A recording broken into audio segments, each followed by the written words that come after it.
Alright, I believe we should be live. What is up? How's everyone doing today? What is poppin', people? Hope everyone is having a fantastic Thursday. Had to think about that for a second because all these days blend together. Yeah, I hope everyone's doing well. I'm doing pretty well myself. Just went and picked up some groceries for dinner tonight. Had a bit of a work meeting earlier this afternoon that went pretty well, so that was nice. Overall, no complaints here. I'm just working on getting things finalized for the stream, like tweeting it out, and also getting my chat set up so I can read things. So just bearing with me while I get those set up, and then we will go ahead and start hunting this light blue penguin. So just bear with me for just a few moments. Going live on YouTube with the continuation of our quest to get the full odds shiny Piplup in Pokemon Brilliant Diamond. Come hang out in the chat using, can't spell, the link below. Or if you just need some background noise to help get you through your day. There we go.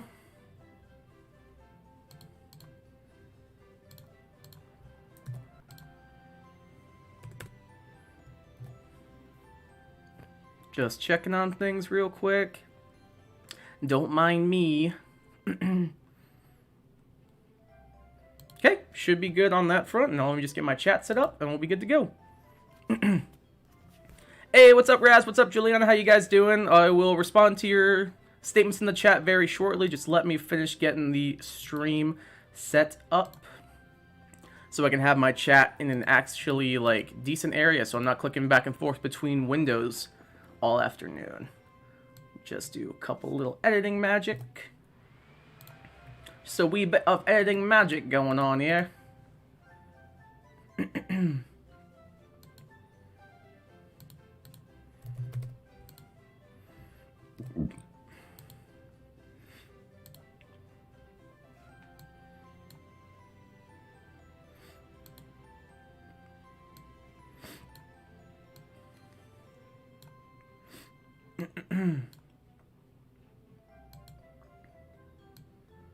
There we go.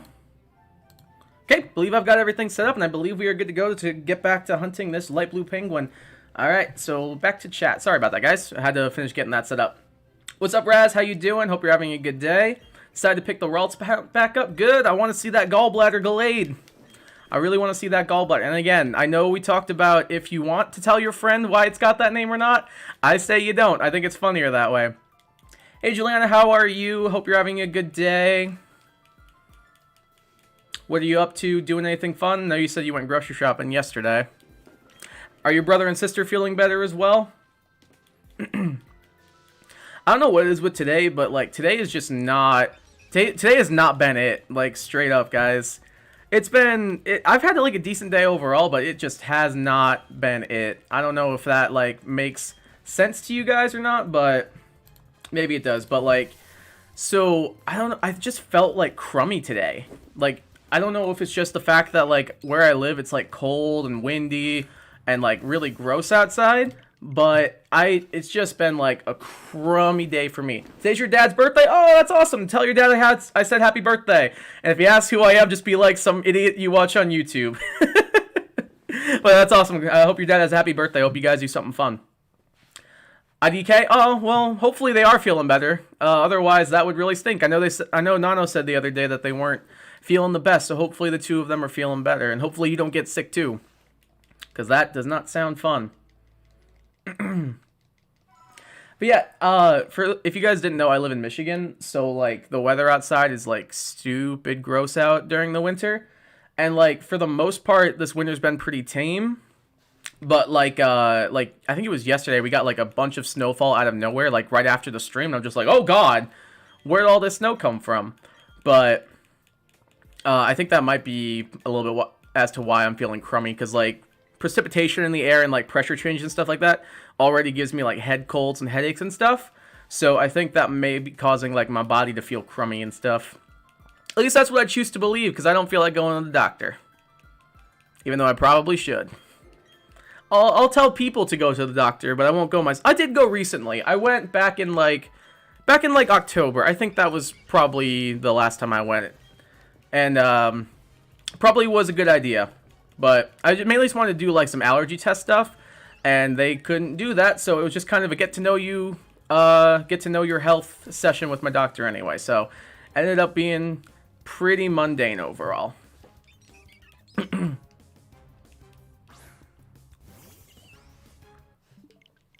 Question, have you ever heard / played FNAF? Oh, have I heard of FNAF? Oh my goodness. Oh shoot, which one was it? I want to say it was the first one.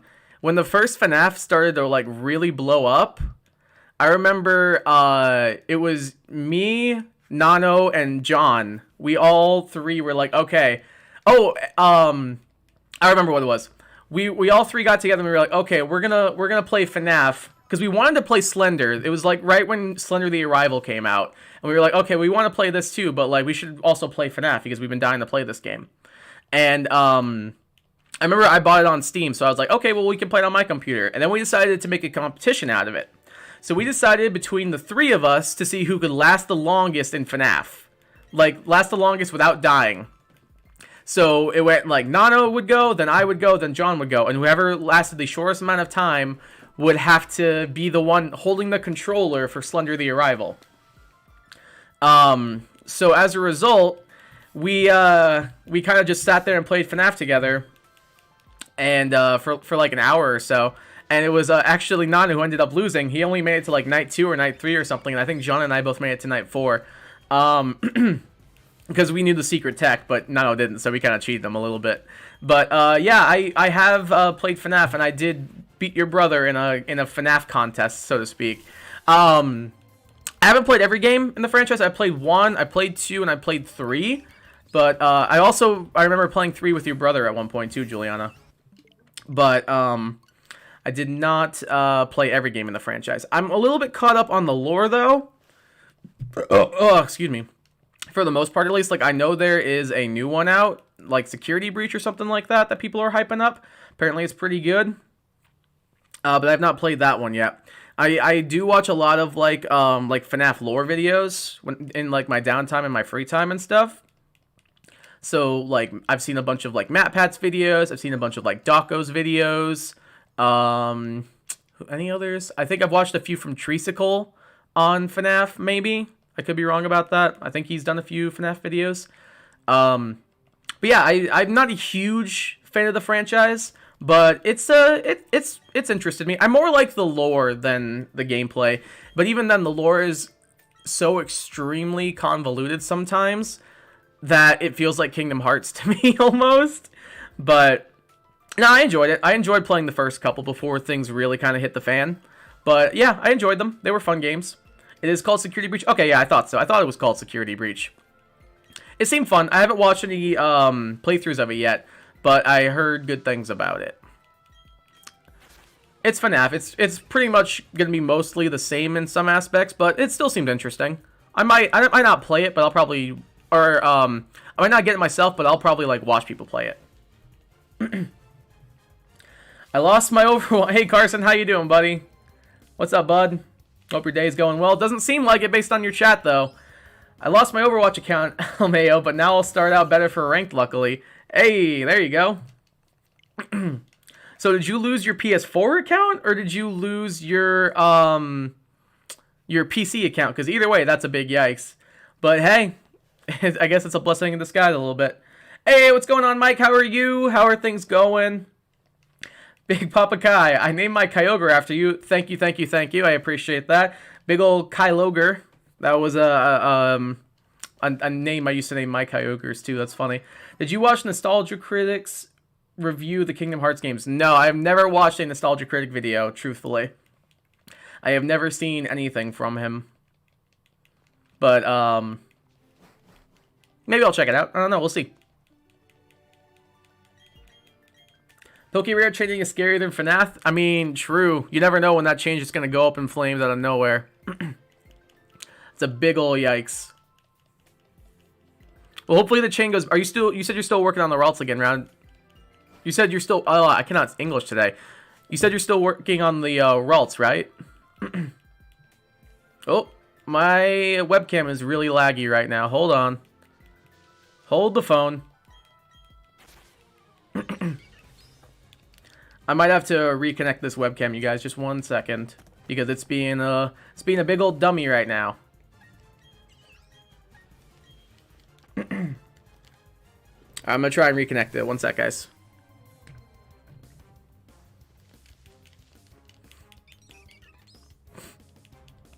Are we back? Nope, it's still really laggy.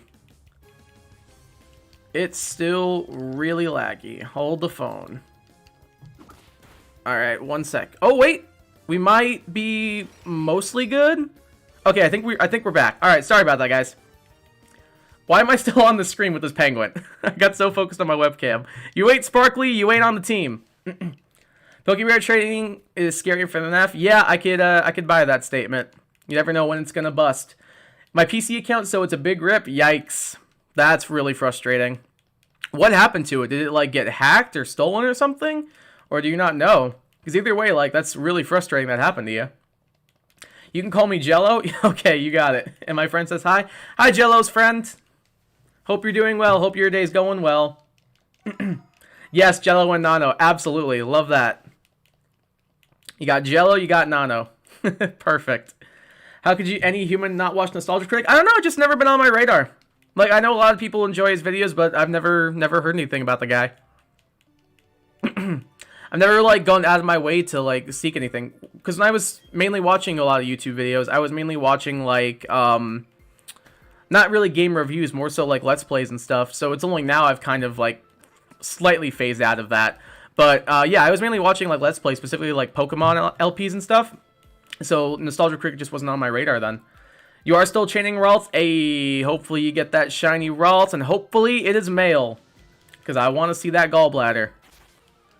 I'm sorry, Mike, it just hasn't been on my radar. Nothing against the guy, don't really know anything about him, but never been on my radar.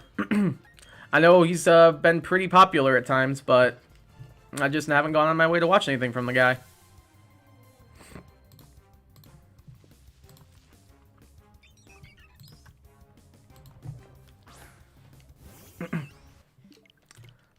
This dang penguin. Eventually we'll get it. I hope so. Mike, you had to be here.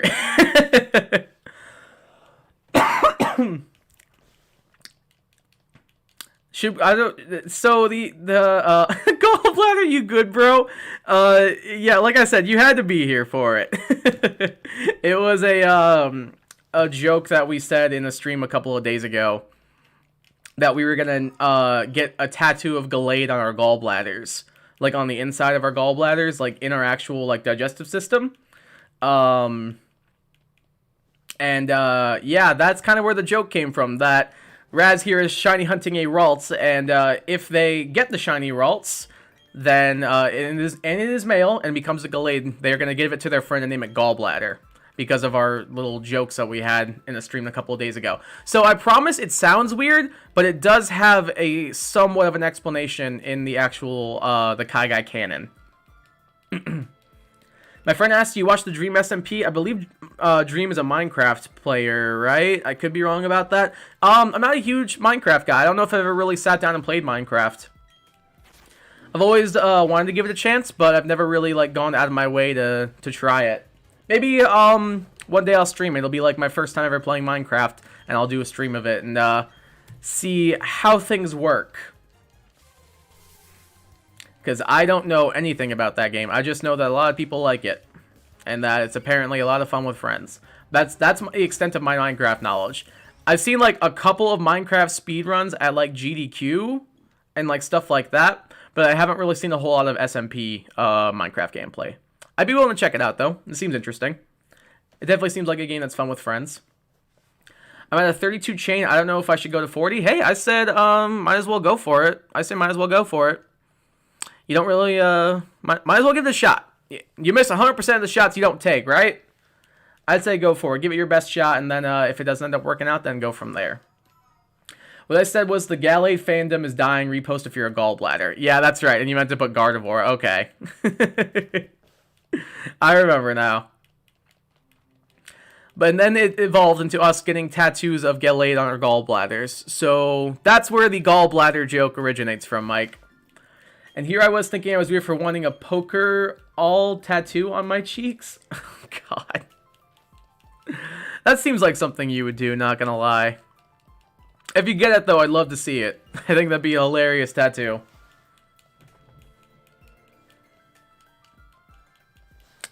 I really want to get the, which cheeks? I mean, that's open to your interpretation, I suppose. Hey, whichever cheeks we're talking about, hey, it's either way, it's gonna look good. Oh, a Pokeball. Okay. Either way, yeah, that's funny. You know damn well which cheeks. I mean, hey. Gotta catch them all, right? Ah! The winky face, I love it. Oh, we're at 283 now. I have been, like, dying to get a new tattoo lately. I just don't know what I want. Like, I have, like, so many ideas of tattoos I want and stuff. But, yeah. I just can't decide. My girlfriend recently got a new tattoo on her, forearm. Or not forearm, her, like, bicep area. And, it's made me have, like, tattoo fever again. To the point where I'm like, I need something. I want to make an appointment now. So I'm now taking tattoo recommendations if anyone has them. Because I have no idea what I want. I thought about getting something Pokemon related. I just don't know what I want to get.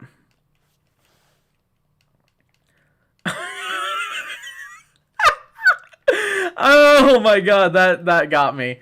Now that I think about it, aren't you supposed to touch the middle part of the Pokeball to release the Pokemon inside? I mean... That's, like I said, things are open to your interpretation on this one. My fiance has tattoos, and so does my mom. Heck yeah! Tattoos are sick. I love tattoos.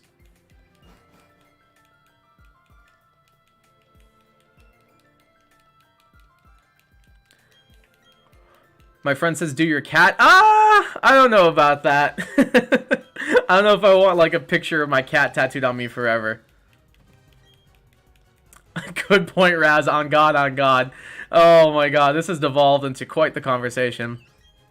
Admittedly, though, that'd probably need to be a pretty decent-sized Pokeball tattooed on your butt if you wanted to fully encapsulate what you're going for.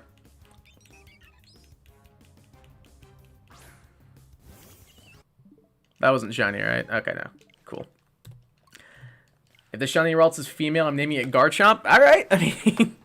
Why Garchomp of all things? I'm a little confused by that. I mean, hey, it definitely, if you're going for random, it's definitely a good way to do it. I definitely would be confused as to why. I'm gonna move my thing a little bit. There we go. I definitely would be confused as to why someone named a Gardevoir Garchomp. So, hey, I'm here for it. Oh, you're going for the Gar. The alliteration at the start of the name. I dig it, I dig it, I dig it. It's pretty cool. I've seen like a couple of designs of like a tribal Arcanine, because Arcanine is my favorite Pokemon tattoo.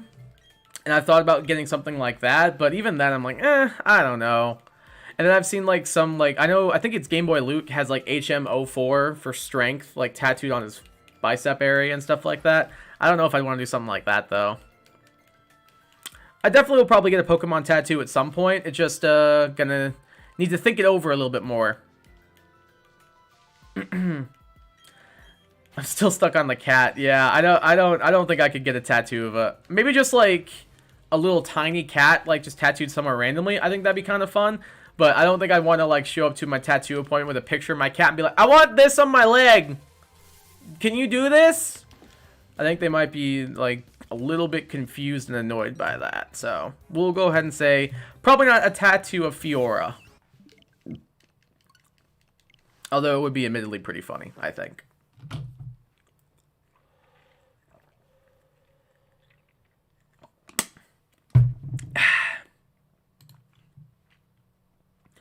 So I went to what's the name of the most popular coffee shop in the world? Starbucks. I could not think of the name Starbucks for a second.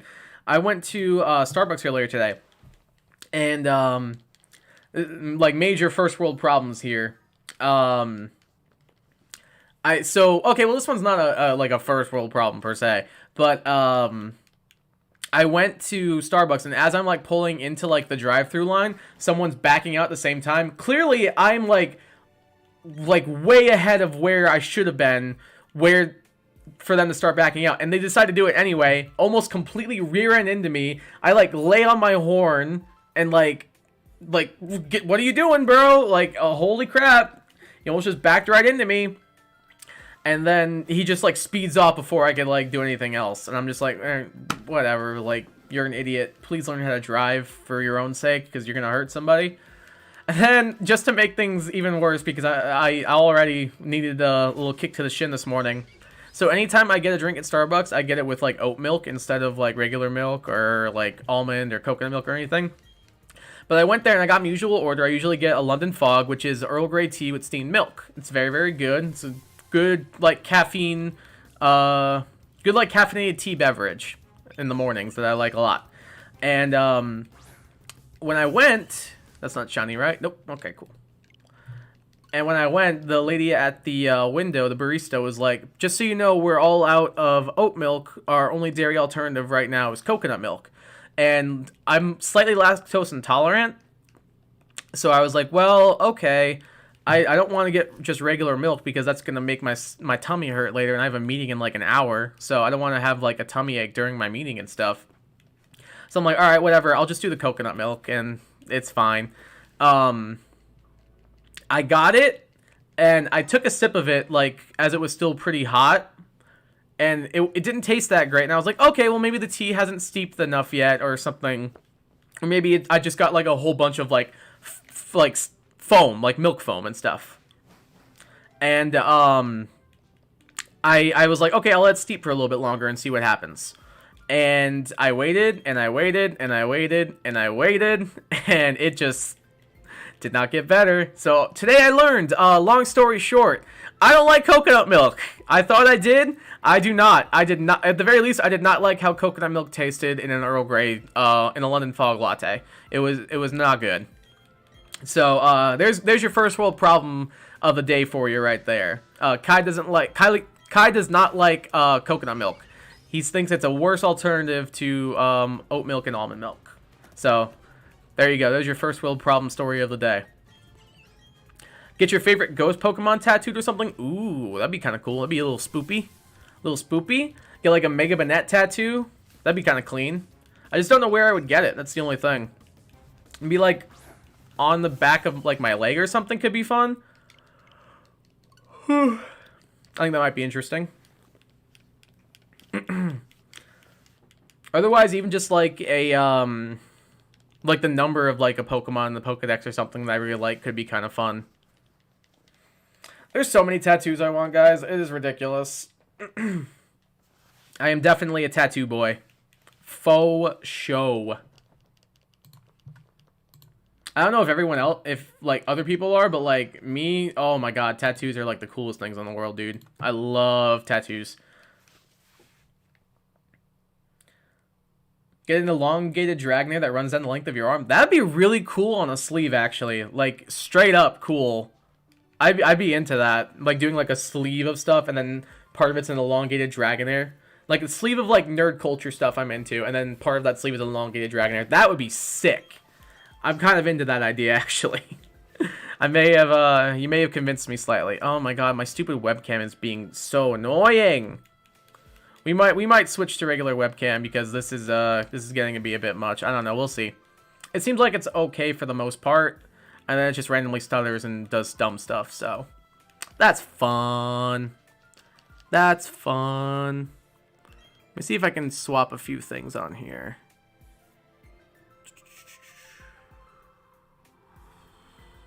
Sorry, guys. Just trying to make the stream look better. And I think I'm doing a good job of making it look worse. So we're going to stop. Let's see if I can up the frame rate. Let's see if that helps it. Let's find out if that helps at all. It seems like it is a little bit, but maybe not. I'm just... I am the worst. I am actually the worst. Alright, we're just going to go back to the original frame rate and hope for the best. Because I am not paying attention to the stream. Almost picked the Turtwig at least 7 or 8 times because I'm just mashing the B button. There we go. Okay. We're gonna deal with it. We'll make the most of it. We'll try our best to make the most of it. We'll make the most of a bad situation here. Whew. So the New Year is coming up, I believe. Yeah, New Year starts after tomorrow. You guys have anything fun and interesting planned for the New Year? You gonna be going anywhere? You gonna have people over, doing some fun things? What do you guys have planned for your New Year's events? I think what we're doing is a whole lot of nothing. If anything, we'll probably just go over to either family's place or, like, maybe go watch some fireworks or something. But my cat hates fireworks, so I kind of also want to be home for her. Because I feel bad that she don't like the explosions and stuff. But we might go play, like, board games or something at, like, a family member's house. Hopefully. I don't know. We'll see. Do you guys have anything fun and interesting planned for your New Year's? Let me know. My god, this webcam is actually, like, gonna piss me off. It's so annoying, dude. And I don't know why it's doing this. It never does this, and now all of a sudden, it's like, oh, yep, I'm just gonna completely crash on you. Tee-hee. Tee-hee. Let's see if I can balance this out a little bit. Alright, we're gonna try... It's already stuttering again. 38 combo? Oof, you're getting real close there. 38. Max is 40, so 2 more. Hey, that's something. Might as well keep rolling on it. It's real close.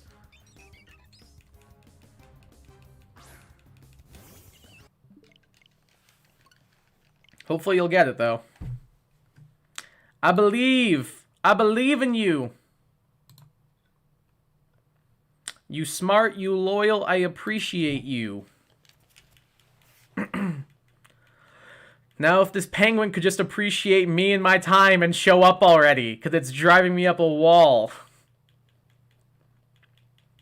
I'm only going to do 39 because the 40th catch in a combo always has 3 perfect IVs. That's fair. That makes sense. But what if you get that 3 perfect IV shiny, though? Like, think about that one, just in case. Are you going to go back to Swablu after this, or are you still going to keep going on the Ralts? What are you thinking?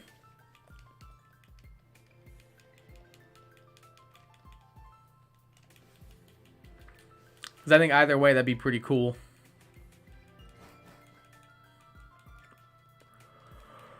Whew. Yeah, though, I'm honestly not sure what we're going to do for New Year's. If anything, it'd probably be just go to a relative's house to play board games and stuff like that. So, one of these, you already found... Yeah, you got the shiny Swablu? Really? Let's go! That's hype! Hey, I didn't know that. That's sick! That's so cool! Oh, I'm jealous. I love shiny Swablu. I'm glad you got it. Was it a male or a female? What'd you name it? I'm curious. Either way, though, that's hype. Congrats on the shiny Swablu. Let's go!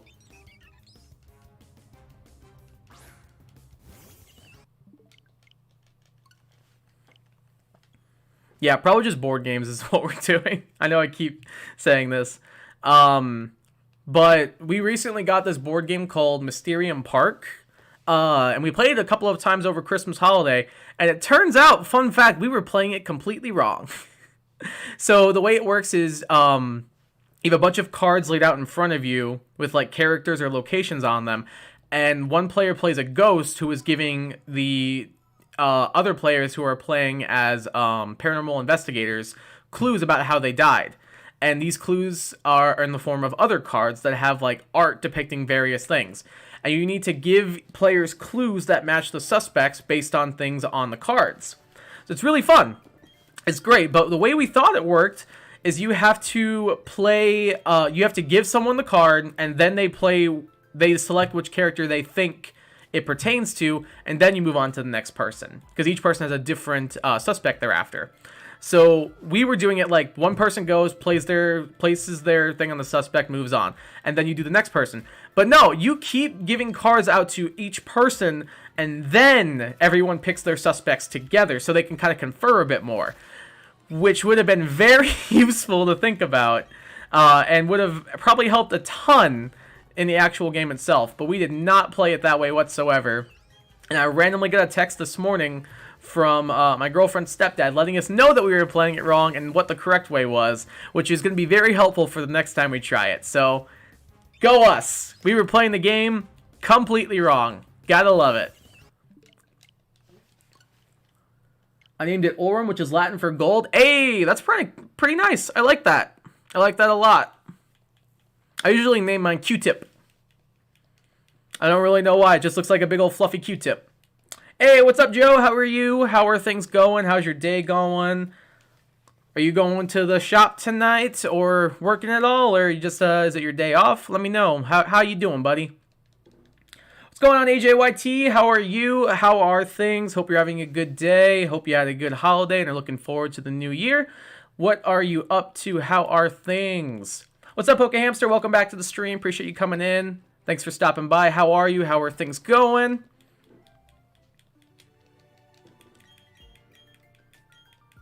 I could have named it Swagold. That's pretty good. I'm kind of into that. Either way, though, I really like Aurum. That just sounds like a cool name anyway. I don't know if you guys have played Final Fantasy X before, but there's a character with a really similar name to Aurum called Auron. And he's a dope character, so it makes me think of that character. I also found a full odd shiny Bidoof for the non-sparkling patch while I wasn't paying attention. Did you catch it? Or did you like accidentally run away or kill it? I hope you caught it, because that's kind of cool. I wish I could get a full odd shiny, but it doesn't seem like that's in my in the cards at the moment for me, sadly. Because for some reason, this little penguin right here, he does not feel like showing up. He's like, nah, I'm good. I'm a stay here.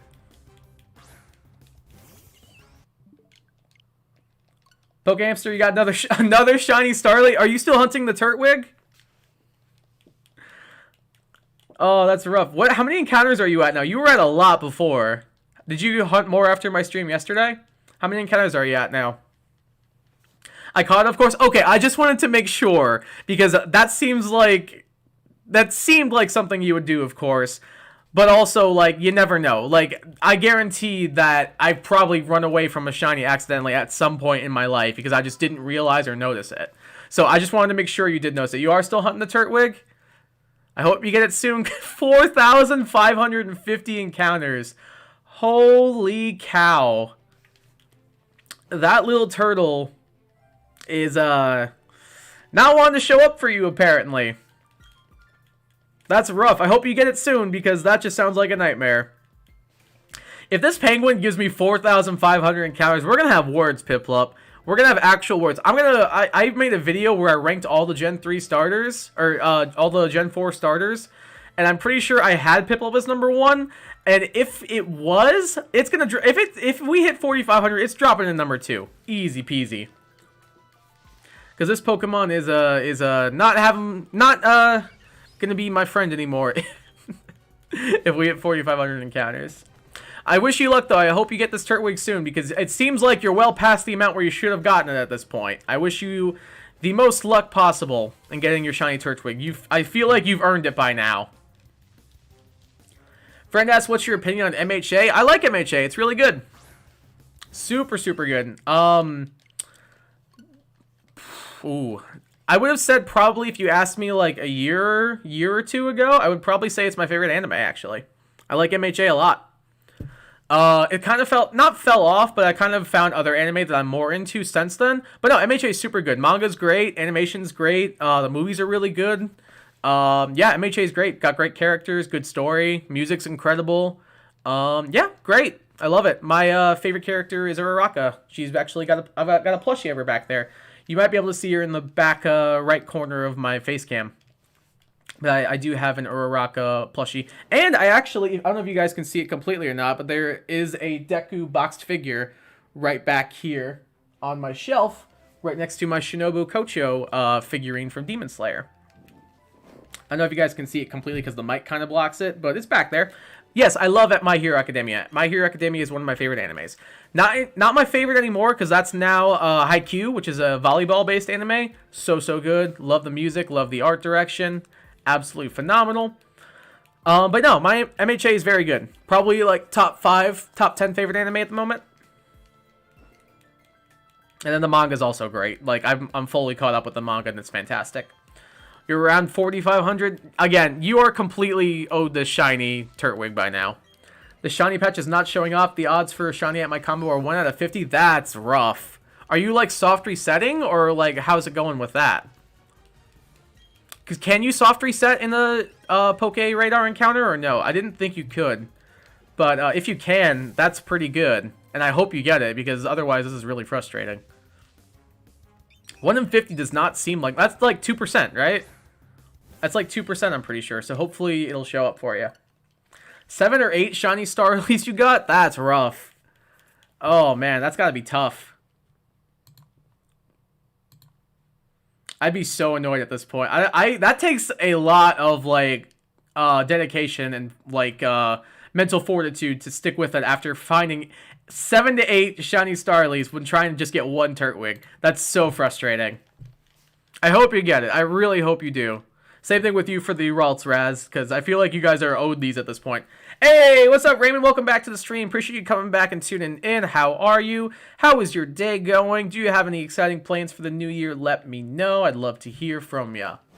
Resetting the Poke Radar? At this point, like, it seems like you might as well, yeah. You can reset the rare to get new grass patches without breaking your combo. Oh! I did not know that. That actually is pretty convenient. I did not know that was a thing. I did not know that was a thing at all. Well, good. I'm glad you don't break your combo for doing that, at least, because that would be a bit ridiculous if they made you do that. That'd be pretty stupid. And then again, this is Pokemon and Game Freak we're talking about, so would I really put it past them? Probably not. Oh, excuse me. Sorry, guys. Yeah, I hope you get this, because it seems like you've done everything right with the radar. That's one thing that's frustrating with shiny hunting is like even when you do everything right, you still just have like a minuscule chance sometimes, and it's so frustrating. Shinies back in the day were like 1 in 8,000. True, I believe 8,192 was the odds. I'm pretty sure. And yeah, those were the days, right? Like thankfully they've lowered the odds now, but back then it was a nightmare. I'm surprised, even in, like, my time playing old Gen 4 games, that I even found shiny Pokemon. Like, I had a shiny Staravia. I think I talked about that in my last stream. That was my first shiny. I got a shiny Geodude. I believe I had a shiny Charizard that I got in Fire Red Leaf Green, I want to say. What else did I have? I had a decent amount. I might have had, like, a shiny Kricketune, maybe? Probably... I don't know.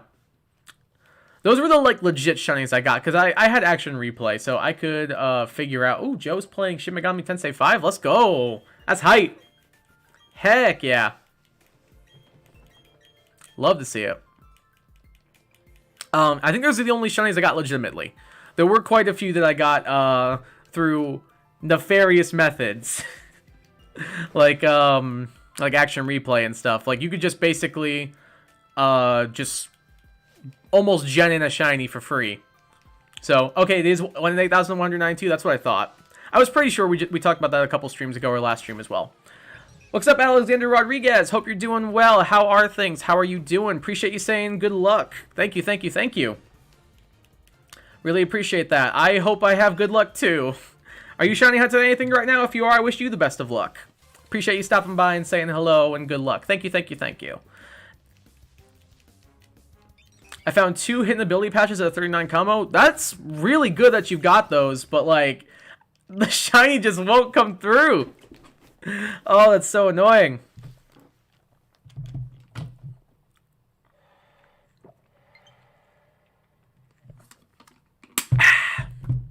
That's gotta be so frustrating. I'm doing the same hunt as you, Chimstar. Chimstar. Oh my god. I'm doing the same hunt as you, Chimchar, instead. Hey, good stuff. How many encounters are you at? I wish you the best of luck. We're still on the low end of encounters right now, but it's been a trying time for sure. But I know Pokehamstar, who's in the Pokehamstar, Pokehamster, who might still be in the chat. I think they were. Was at like 4,500 encounters for their shiny Turtwig. So hopefully you're not that high, and hopefully you get your shiny Chimchars. Oh wow, no, you're higher than that. Oh my goodness, 6,202, dude. If this penguin takes that long, I'm just quitting. I quit. Like I quit and I give up as a streamer. No Dell support. I don't care about optimizing my PC. It is already optimized. Thank you. 6,202. That's a big yikes. Holy crap. That's a lot. Wow, yeah, exactly. Like, that's a crazy amount, dude. Also, what up, 84M? Welcome to the stream. Appreciate you coming by and saying hello. I wish you the best of luck. I don't know why I said that. You haven't said if you're shiny hunting anything. But if you are, I wish you the best of luck. But how are you? How are you, A. Fordham? Fordham, I'm not sure how to pronounce that.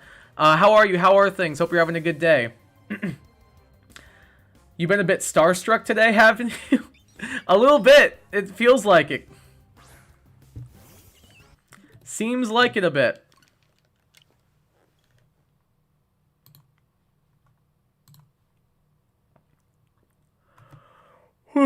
Well, it's good to know that we as shiny hunters can revel in each other's pain and misery. Because, like, you need, like, that empathetic side to you for this stuff. Like, we get it.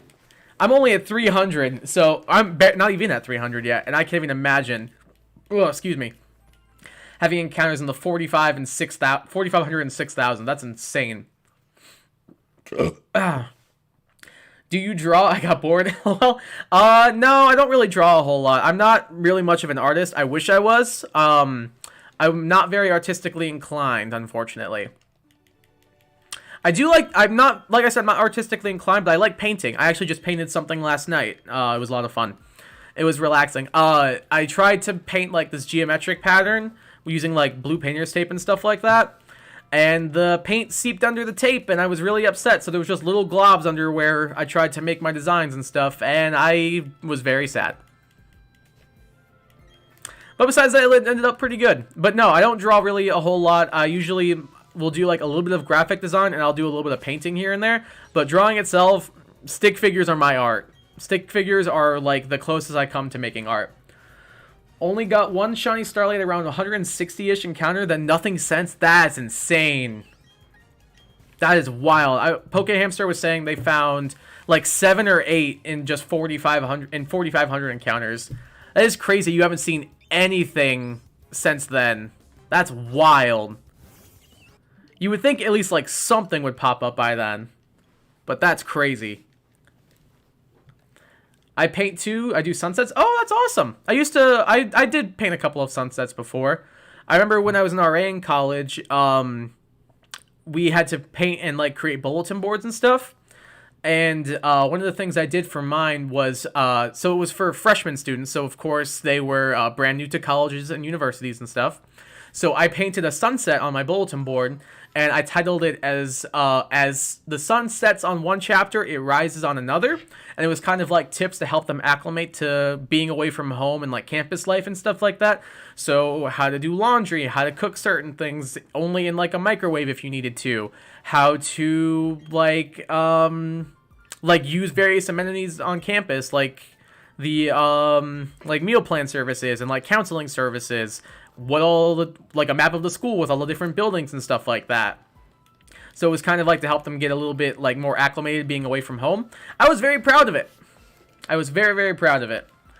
And I was really sad too, because we used to do like a monthly bulletin board competition amongst our team. And that was like one of my best ones ever. And that was one of the only 2 months that we did not do a bulletin board competition. And I was so mad because I was like, I would have won this one. I know I would have. I know I would have won this one. And I was very upset. Oh, that's nice. Thank you. I appreciate you saying that. I liked being a RA quite a bit. It was a lot of fun. I'm not good with art and everything, but I like to get creative and like think outside the box with things and kind of like let my creative juices flow to like make stuff. So even though I'm not necessarily good at like painting or drawing, it was still fun just to kind of put my creative juices and creative gears to work and stuff like that. So I appreciate you saying that. Thank you very much. The other one, we only did... You have 100%? Thank you. I hope so. Because there were other ones I did that came close to this style, but never quite reached the peak. The only other time, and I think I would have won this one too, but this was the only other time we didn't do a bulletin board competition. This was the last month of the year. So it was like finals and everything. Like everyone was thinking about like university finals and everything. So what I did, if you guys don't know, fun fact for you right now, my favorite Disney movie of all time is Tangled. I love Rapunzel. I love Eugene. I love their dynamic. The side characters are great. Mother Gothel's a good villain. The music's fantastic. Everything just really came together for me in Tangled, so it's my favorite. So I decided I want to do something related to my favorite Disney movie as like kind of an homage to that, but make it about finals week. So what I did was I titled the bulletin board, "Don't Get Tangled Up in Finals." And I painted the like a big old hillside with a waterfall in the background and like cliffs overlooking and stuff like that. And then on the top, it was Rapunzel's tower that extended out and above the bulletin board. And from there, so usually like each bulletin board had like a border around it. And I got creative with this. I was like, okay, I don't want to just do like a plain border for this. I'm going to take yellow yarn that I'm going to braid up and wrap around the bulletin board as my border, which essentially, and have it come out of the tower. So essentially it would be Rapunzel's hair coming out of the tower, and that would be the border for my entire, like, probably 20-foot around bulletin board. 20-foot perimeter bulletin board. And I made, like, the tower, I painted it and everything, I, like, put little flowers in the hair and everything. Oh, I was so proud of it. And then for, like, the text on the bulletin board, I took, like, the sun from Tangled, like, the one that, like, like, the symbol that, like, helps her remember she's the princess and everything. Spoilers, I guess. I took the sun and I put my text on that, and that was the way, like, I displayed my text and everything. And I gave, like, little tips about how to survive finals week, how to, like, beat the finals rush and everything, how to, like, study well, but also make sure to, like, you're staying asleep, like, you're getting enough sleep and everything. And I was super proud of it. It was probably the best bulletin board I've ever created in my entire life. Or at least one of them. I loved, like, honestly, I loved making bulletin boards. I like that I have one now at the school I teach at, because I get to just, like, get creative with it, and it's so much fun to me. But that was the only other time we did not do a bulletin board competition, and I guarantee that one I would have won, and I'm still upset about it. No, I'm not. I'm honestly not upset. It was just fun. It was just fun to be able to be a little creative sometimes. Even if you guys, like, aren't artistic, I highly recommend, like, getting creative and just, like, kind of getting yourself out there and seeing, like, what you can do with your creativity. Because even if you're not good with art or painting like I am, you could still have a lot of fun making something. So that's my advice to you. That's what, that's the takeaway from today's stream, we'll say. We'll go with that. The other one that I was super proud of, this was my third year. I did an alcohol awareness bulletin board where it was talking about the negative effects of, like, over drinking and hangovers and, like, alcohol poisoning and stuff like that.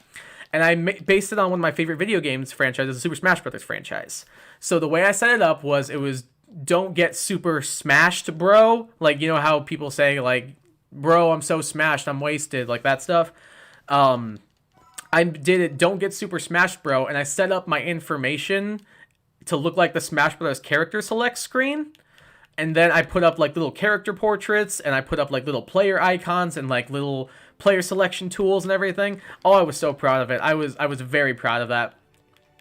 I loved making bulletin boards. It was great. Anyway, punching my bed right now. Oh, no. What happened, Roz? What happened?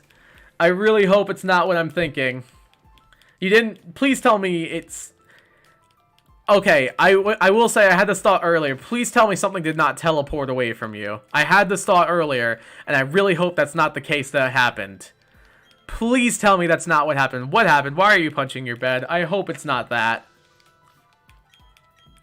Oh my god, I really hope that's not what happened to you. Because that sounds like a horrible experience, just overall completely. Oh no. I'm, like, really nervous to read what you put in chat now. I'm like on the edge of my seat waiting to see what you write in chat. Oh no. I really hope that's not the case.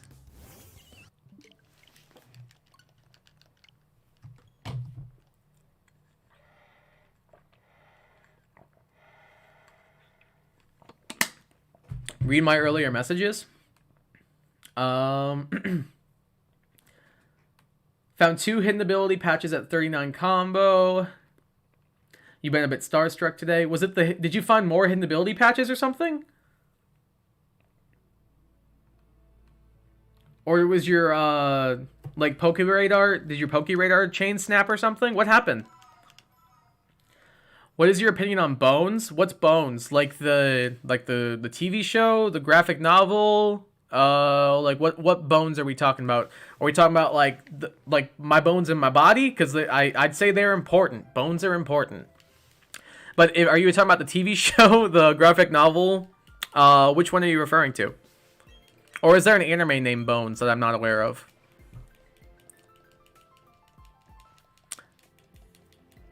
Let me know which one you're referring to, and I will give you my opinion on it.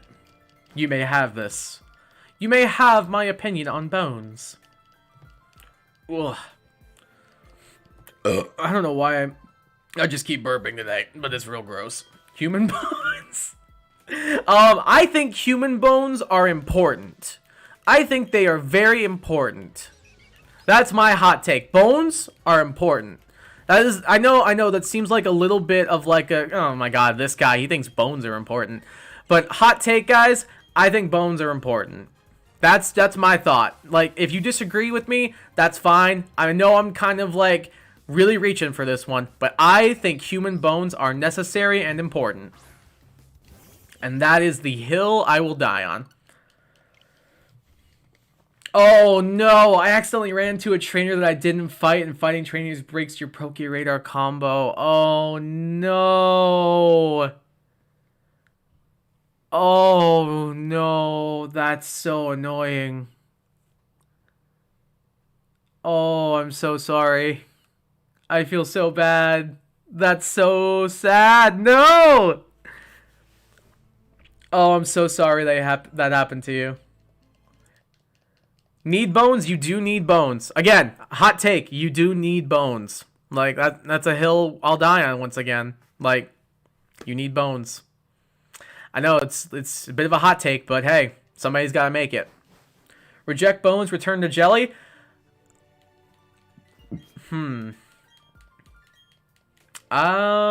Maybe. I don't know. I feel like it could be fun. Just be like, and be all gelatinous everywhere. I feel like that could be fun. I think they taste good. Do you mean like just like chewing on a bone? Like something like that? Or like bone broth or something? Because bone broth is good and actually very good for you. It's quite good. And I think it helps with digestive health and stuff like that. But I don't know about like actual bones. I don't know if I've actually like eaten a bone before. Can honestly say I have not. What's up, Shining Blue? How are you? How are things going? Hope you're doing well. Hope things are going well for you. How are you? What are you up to today? You're working for NASA now? Hey! Congratulations! That's super cool. That's super cool. Like, what department, or I guess not really department, but like what do you do specifically? Because that's either way, that's super cool. That's dope. That's like a lot of people's dream jobs is to work at NASA. I wish I was smart enough to work at NASA. I'm not. So I think it's really impressive that you are. Fordham says, "Aw." I'm not sure if that's to the bones conversation or what, but either way, I agree. Currently eating a Lunchable in Fury. You know, that's fair. You enjoy that Lunchable. I hope you enjoy that Lunchable. I wish you the most delicious Lunchable you could ever have. You know what else helps with digestive health? What is that? What also helps with digestive health? Tell me. Raz says, congrats, Shining Blue. Absolutely congrats. You're a janitor? Hey, gotta start somewhere. Gotta start somewhere. That's still really cool. Like, hey, you get to see all this behind-the-scenes stuff about them making rockets. Like, either way, that's sick. Like, that's so dope. Like, hey, no big deal. I just work for like the biggest space company in the entire world. No biggie or anything. I just get to see how they make rockets and stuff. It's not really a big deal. That's sick. That's super cool. Raz just says gallbladder. It does. A healthy gallbladder helps your digestive health. It sure does. Oh, this is the joke that will never die, will it? The gallbladder joke just keeps on giving, I suppose. It will never die for as long as we live. It is the joke that this stream is going to live by from now on. Like, we are going to be known, like, for the gallbladder joke. Like, we're going to be nominated for a Streamy for best joke, and it's going to be the gallbladder joke. It's just the gift that keeps on giving, guys. It's 100% the gift that keeps on giving.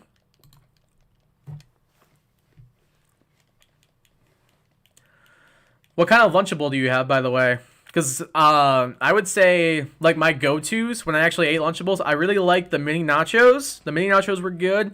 I like the turkey and the cheddar. Turkey and cheddar was pretty top tier. Did I say the chicken nuggets one? I think I did. The nacho one, the chicken nugget one, the turkey cheddar, and then the pizza. Those were my favorites. Those were my go-to Lunchables. When we had, like, school field trips and stuff like that in elementary and middle school, those were like, hey, Mom, please. Like, I don't want the bologna sandwiches they give me at the school. Like, the little bag of lunch of bologna sandwiches. I did not want those. I wanted, like, if you showed up to the field trip with a Lunchable while the other students had, like, that little bag lunch, you were the cool kid. Like, instantly. Like, if you showed up to that field trip with, like, mini pizzas while these other kids were eating, like, sack bologna sandwiches and stuff, you were the cool kid for that field trip. Like, no matter what. Like, whatever your status symbol was in elementary school, no matter what, if you showed up with that Lunchable, everyone wanted to be your friend. Like, hey, let me get one of those chips. Let me get one of those nuggets. Can I dip my bologna sandwich in your salsa? Like, everyone wanted to be friends with the kid with the Lunchable. Everybody. And if you didn't, you were just lying to yourself. 100%. 100p. 100. If gallbladder dies, so will I, literally. I mean, true. You do kind of need it to survive. It's pretty important. It does help you digest food. Otherwise, yeah, that'd be pretty painful, I would say. It's the cracker, ham, and cheese one with the vanilla cream cookies. That sounds pretty good. Sounds pretty similar to the turkey and cheddar ones I liked a lot. Sounds good. Sounds good. Love it. I kind of miss Lunchables, and then part of me is also like, I don't know. I think I'm alright. I feel like there are certain things, like, growing up, that it's acceptable to eat when you're a certain age, and then once you get past that age, it's kind of, like, almost taboo to not eat it, to, like, eat it again. Like, something like Lunchables, I feel like, is up there. I don't know if you guys remember these, but do you guys remember Danimals? Do y'all remember Danimals, like the drinkable yogurt and stuff like that? You guys remember that stuff? That stuff was good. I used to get those, like, all the time in my lunches and stuff. Oh, man, they were just so good. Danimals was, like, my stuff. That was my jam. And then, like, Go-Gurt. I feel like Go-Gurt's another one. Like, if people see, like, a 25-year-old like me eating Go-Gurt, it's just like, it's just like, oh, man. He's still a child. This man should not be eating Go-Gurt. It is not allowed. Someone call the council of, I don't know. The council of old people. Call the council of old people. This man is eating Go-Gurt. That's not allowed. Well, to that council, I'd say, screw you. I'm going to eat my Go-Gurt in peace. Dark humor. Want to know the best part of dead baby jokes? They never get old. Ah! Big yikes. I also just peaked the audio with that one. Let's go. I think I counted that encounter already. So I'm not going to add another one. That's true. They never will. I'm not going to elaborate more on that subject. I drink Danimals daily. That is a person near and dear to my own heart right there. Danimals represent. Oh, it's so good. I don't even know if they still make it. I honestly did not know they still made it, and I'm actually really happy to know they do. Danimals was so good. Oh man. That was, oh god, such good stuff. So good. That and Go-Gurt, and then do you guys know like the old school like TV dinners and everything with like the dinosaur shape with like the penguin mascot and you could get like the chicken nuggets, you could get like the mac and cheese, and it would come with like the really crusty brownie that you would bake, and it would get really bad. Those, I don't know why, I used to love those. Those were like, they definitely, looking back, are like not that good of food, like by any means. That stuff is so good. Oh no, more dark humor. Kid Cuisine, that's it! That's it! Kid Cuisine, absolutely. That stuff was not good at all, but I don't care. It is another hill I will die on. That stuff was fire. Like, it definitely was not, like, good or well-made food, but it was fire. Like, if you were a kid and you got one of those, you were instantly the cool kid. Like, if you came to school the next day and you were like, hey, I had Kid Cuisine last night, everyone would be like, oh, bro, I'm so jealous. I love Kid Cuisine. Dark humor, do you know the one place I'm sorry and I apologize told me the same thing, a funeral? Ah! Yeah, you know, two very different meanings there. Unless you say, like, I apologize for your loss, but even then it's like, do you know something a bit more than you're letting on? Kid Cuisine, A. Fordham knows, heck yeah, Kid Cuisine. Oh, man. Oh, I'm getting on such a nostalgia trip for this stream, dude. Kid Cuisine was fire. It 100% was fire. Oh man, I might go out to the grocery store later and buy like a Kid Cuisine because I'm just like so curious. I want to test my theory that these are good because like I remember them being so good, and I feel like they're not gonna live up to the hype. But we'll see. I don't know. Maybe I'll pick one up for myself at some point, either during the week or sometime. I don't know. We'll see. I'm definitely down to try some more of them. Do you guys have a recommendation for which one I should get? Should I get, like, the chicken nuggets, or should I get the mac and cheese? What y'all think? Maybe I'll pick up a pizza Lunchable while I'm at it, too. Just really relive the nostalgia.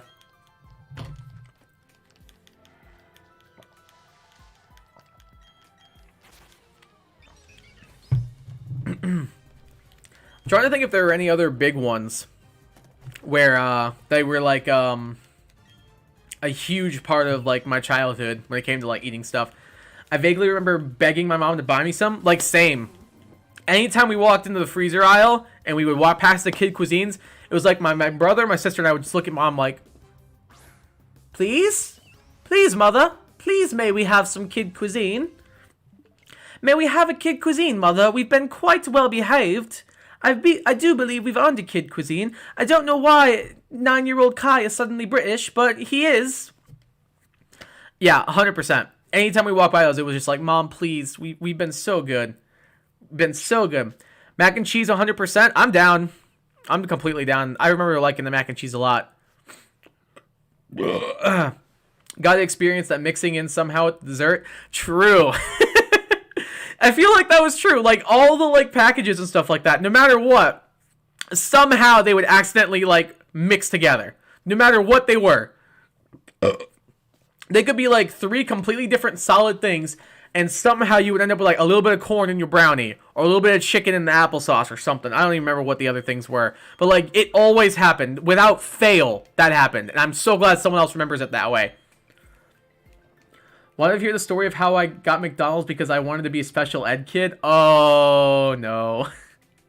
I don't know if this is a stream appropriate story. If it is, sure. If it's not, let's hold off on that. If it's stream appropriate, fine. But if it's not, maybe let's not on that. As long as it's stream appropriate, if you want to tell that in chat, go for it. I haven't had McDonald's in a while. Now I'm gonna crave McDonald's. Like, honestly. I feel like McDonald's is like one of those fast food restaurants that gets such a bad rep sometimes, but it's so good. Like, you can get like so much food for just like a couple of bucks. Like, I could go in there with like $4 and get like so many things. Like, I could get like ice cream, I could get like some fries, some chicken nuggets, a double cheeseburger, a McChicken, all this stuff for under $5, and it's just like why would I ever eat anywhere ever again? Like, same thing with, like, Taco Bell. Like, Taco Bell, you can get so much food for, like, such a little amount of money. And, like, yeah, it may not all be great food, but it sure is food. As long as it like fulfills your sustenance requirements for the day, like, hey, might as well enjoy it. So basically in preschool, there was this girl that took time out of the lesson to learn with this cool tablet app because, you know, okay, yeah, that makes sense. Makes sense so far. I'm picking up what you're putting down. I get that. I used to work with a few special ed students, so we sometimes did that as well. I'm picking up what you're putting down so far. So far, so good. This is appropriate. We're good at the moment. We'll see how long it lasts.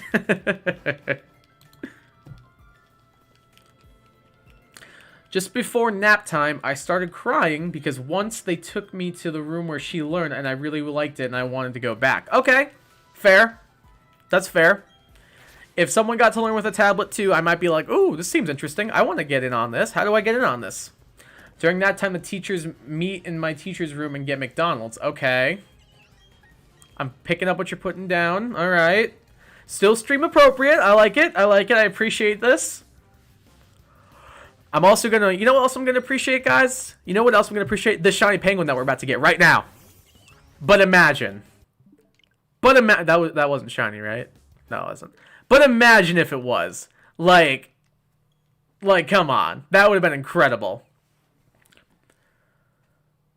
The teachers thought I wanted the McDonald's they were having, and that's why I was crying, so they bought me a Happy Meal, and I stopped! Hey, you know, fair. If someone just gave me a Happy Meal and I was crying, I'd be like, all right, I guess I'll eat this. I mean, I'm not going to say no. I'm not going to say no to this. Might as well. Might as well indulge in this cheeseburger and some fries. I'll take it. That's fair. I completely get that. I get where you're coming from. But dang. I'll be honest, that's not how I expected the story to go. But, cool. I'm glad you got some free McDonald's out of it. Heck yeah. I don't know if we ever did stuff like that when I was in like preschool and stuff like that. I think the coolest thing we did when I was in preschool was, I remember every Friday they would take us on a field trip to go roller skating. And it was something everyone at the preschool looked forward to.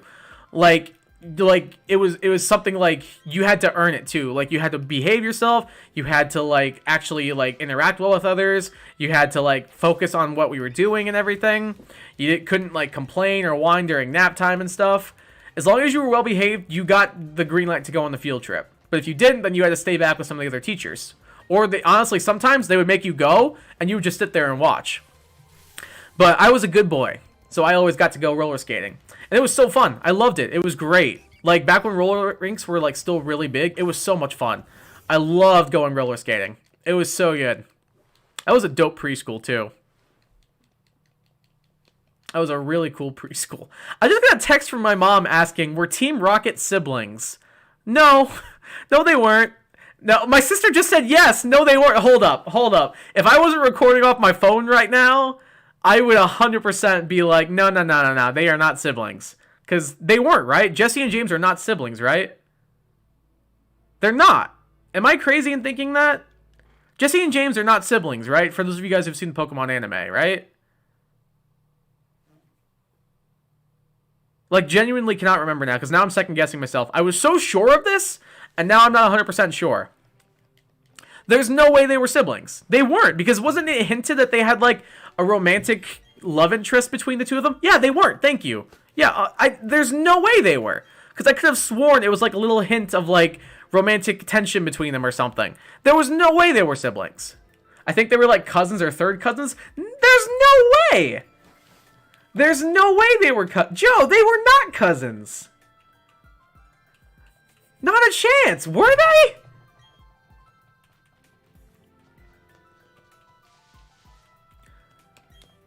They're dating? That's what I thought. I don't know if they were 100% dating, but I could have sworn that they teased like a love connection between them. Like it definitely wasn't a confirmed thing in Pokemon, but like I thought it was something that was teased. Jessie was an orphan, so no, they weren't siblings. But I remember an episode with Jessie's mom. This was like a really old episode. There was an old episode where Jessie was talking about how much she loves snow, and her mom used to make her all these these food dishes based on snow. I don't know why, like 25-year-old me remembers this, but like that made a really big impression on 6-year-old Kai. So like I don't know like why it did, but apparently it made a big impression on me. But I swear I remember that. Personally, that Jessie and James are both homosexual. I mean, I don't know about that one. I can agree that they're both flamboyant. I don't know if I'd go as far as to say like homosexual though. Hey, what's up, CIA? How's it going? Appreciate you coming by the stream, buddy. I promise I'm being a good boy, CIA agent. I promise I'm not doing anything bad. Things are fine. We need to talk. We'll talk later. Is that cool? Can we talk later? Or if you want to talk, we can talk. Promise I'm being a good boy. How are you, Mr. CIA?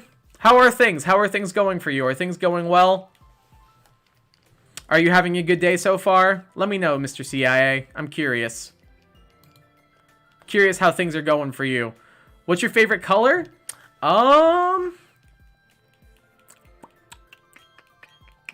Ooh, it changes so much.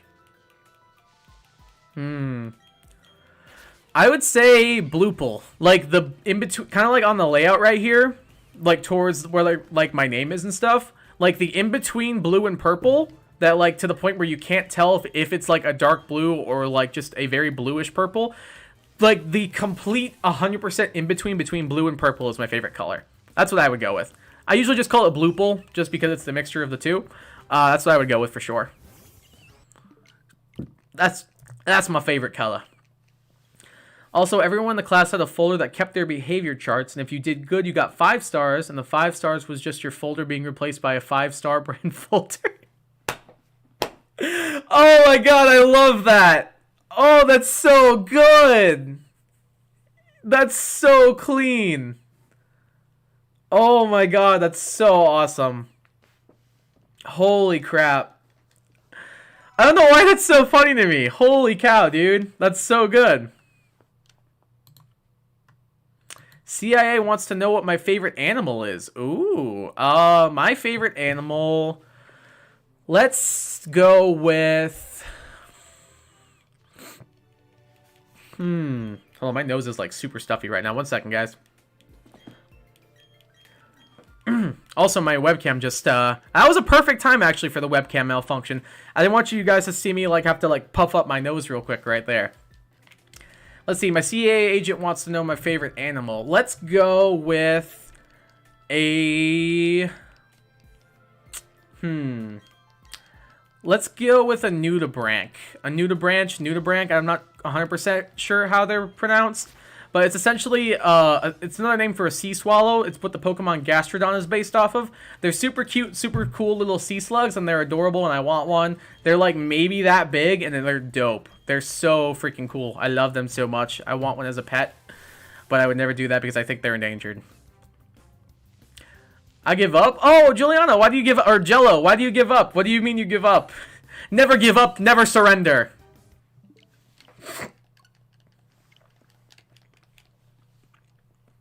You should never give up on your dreams. What's your favorite activity? And like what? Like indoor activity, outdoor activity? Can you be more specific on that one?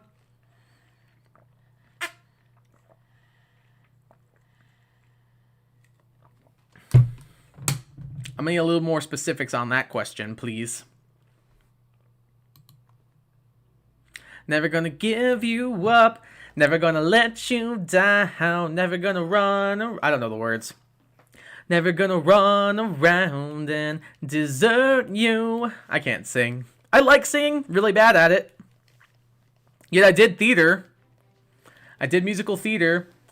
I did acting. I did improv. It was all fun. In your free time, again, I need you to elaborate a bit more. Like indoor activity, outdoor activity. Because like, there's a bunch of things. I don't have one that really sticks out, I guess. I'm gonna need you to be a bit more specific. Ugh.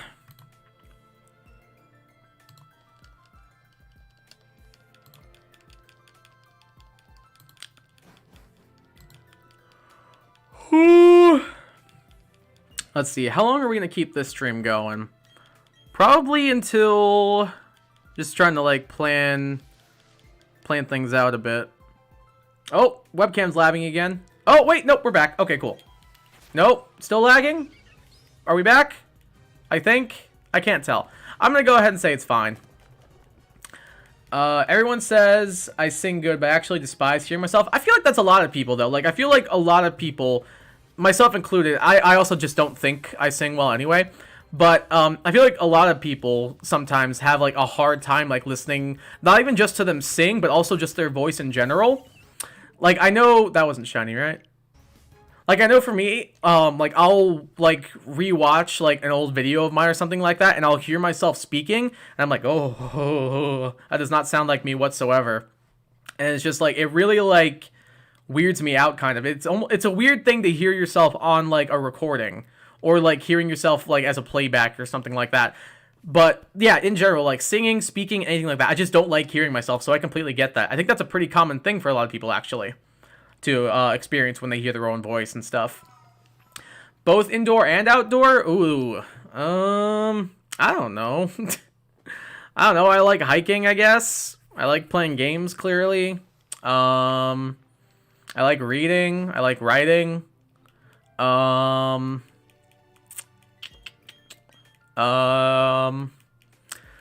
enjoy sleeping. Does that count?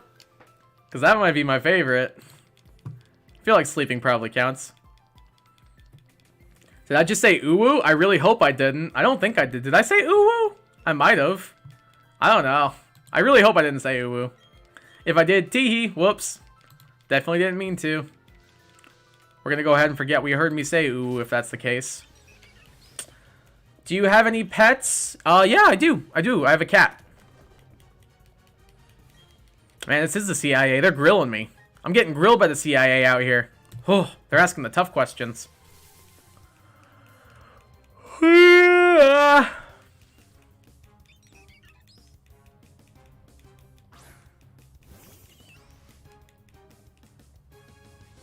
No shiny penguin. Oh, darn. Maybe one day.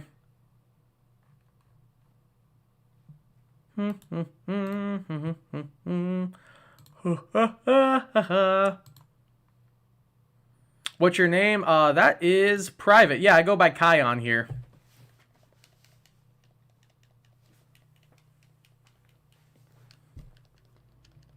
I go by Kai on YouTube. Kai Guy, specifically.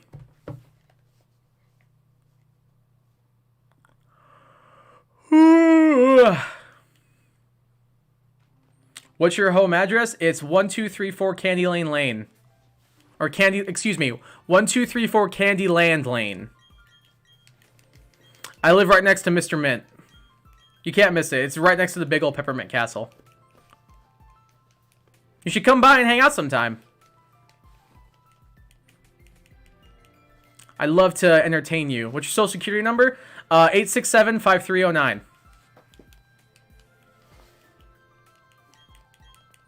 Is that enough numbers? I think it was. 867-5309. I don't know. That's probably close enough.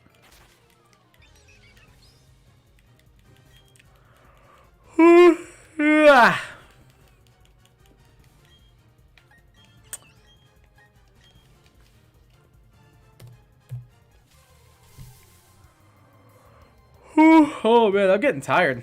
Yeah, we'll probably wrap this up around 4. We'll probably be hitting around 2 hours by then anyway.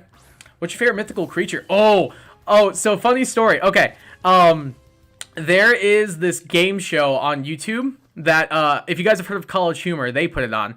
It's called, Actually. And the way it works is they read out all sorts of false statements based upon nerd culture. And,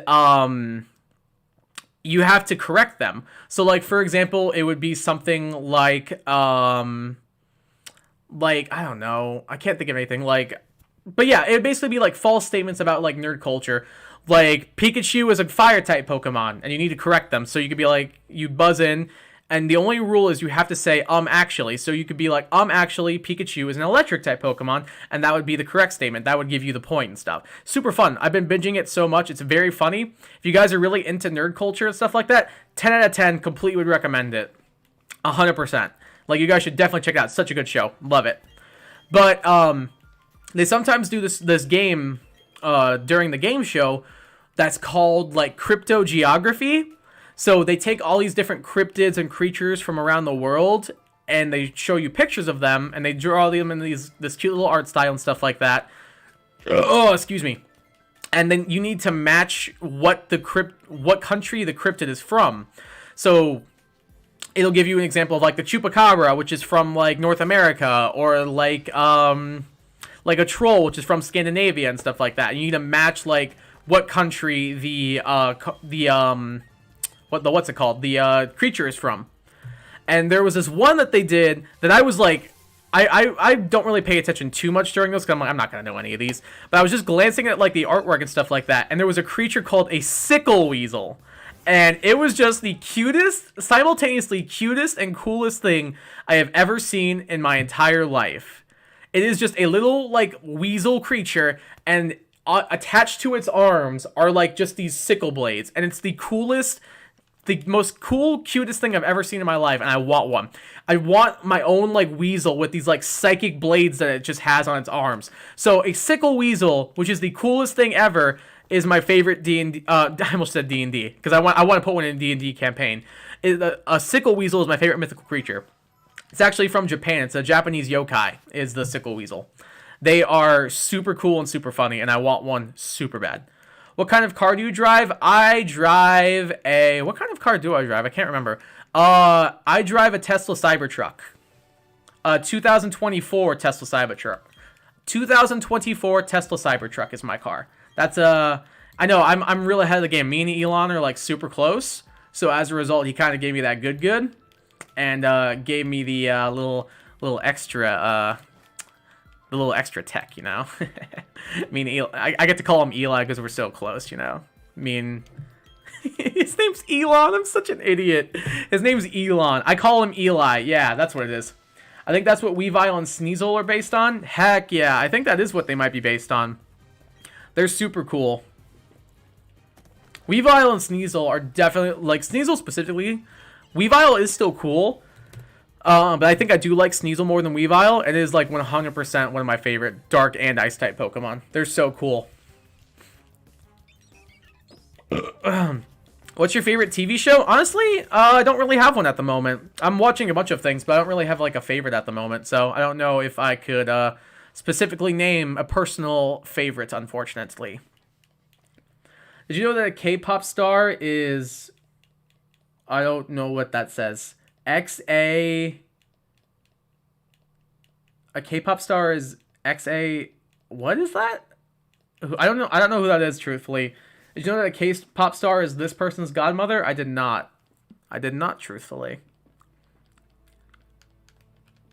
I'm not sure who that person is. I'm not too well versed in pop culture, so if it's someone in pop culture, I'm sorry.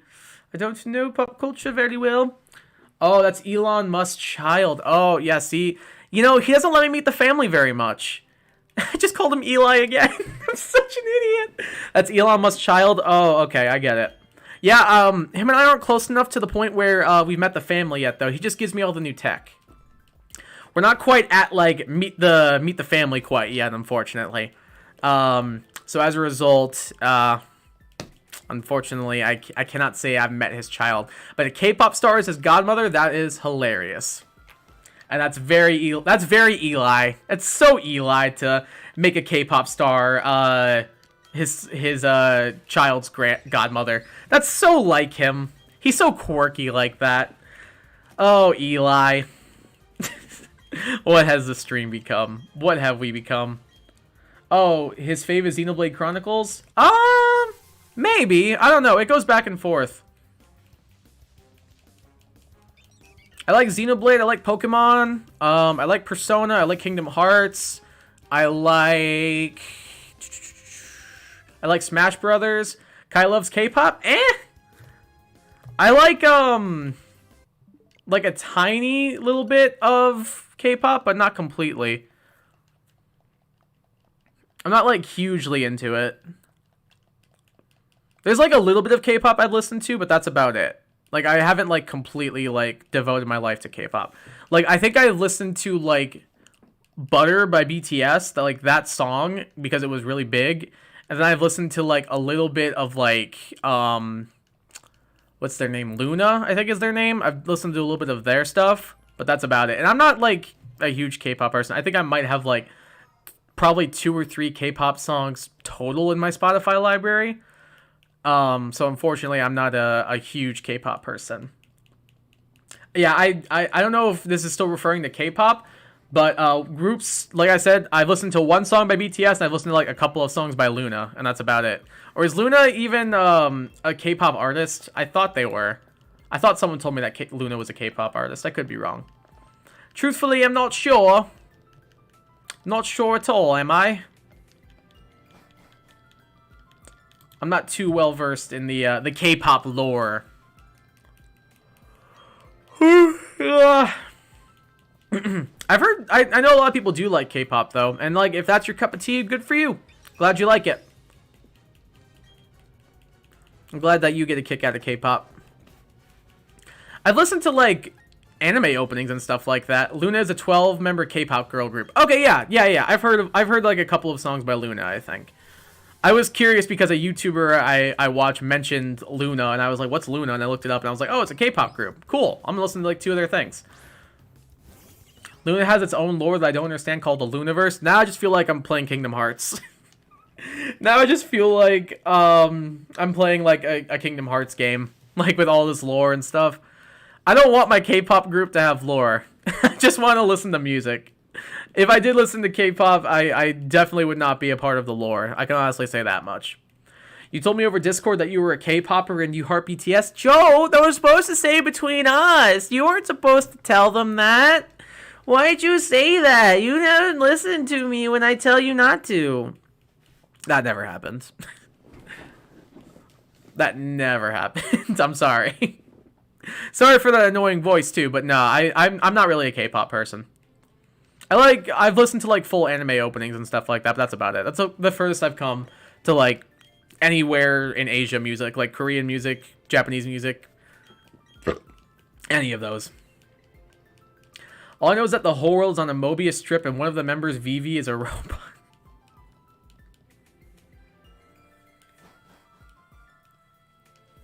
It just sounds like a very interesting anime plot. And by interesting, I mean confusing.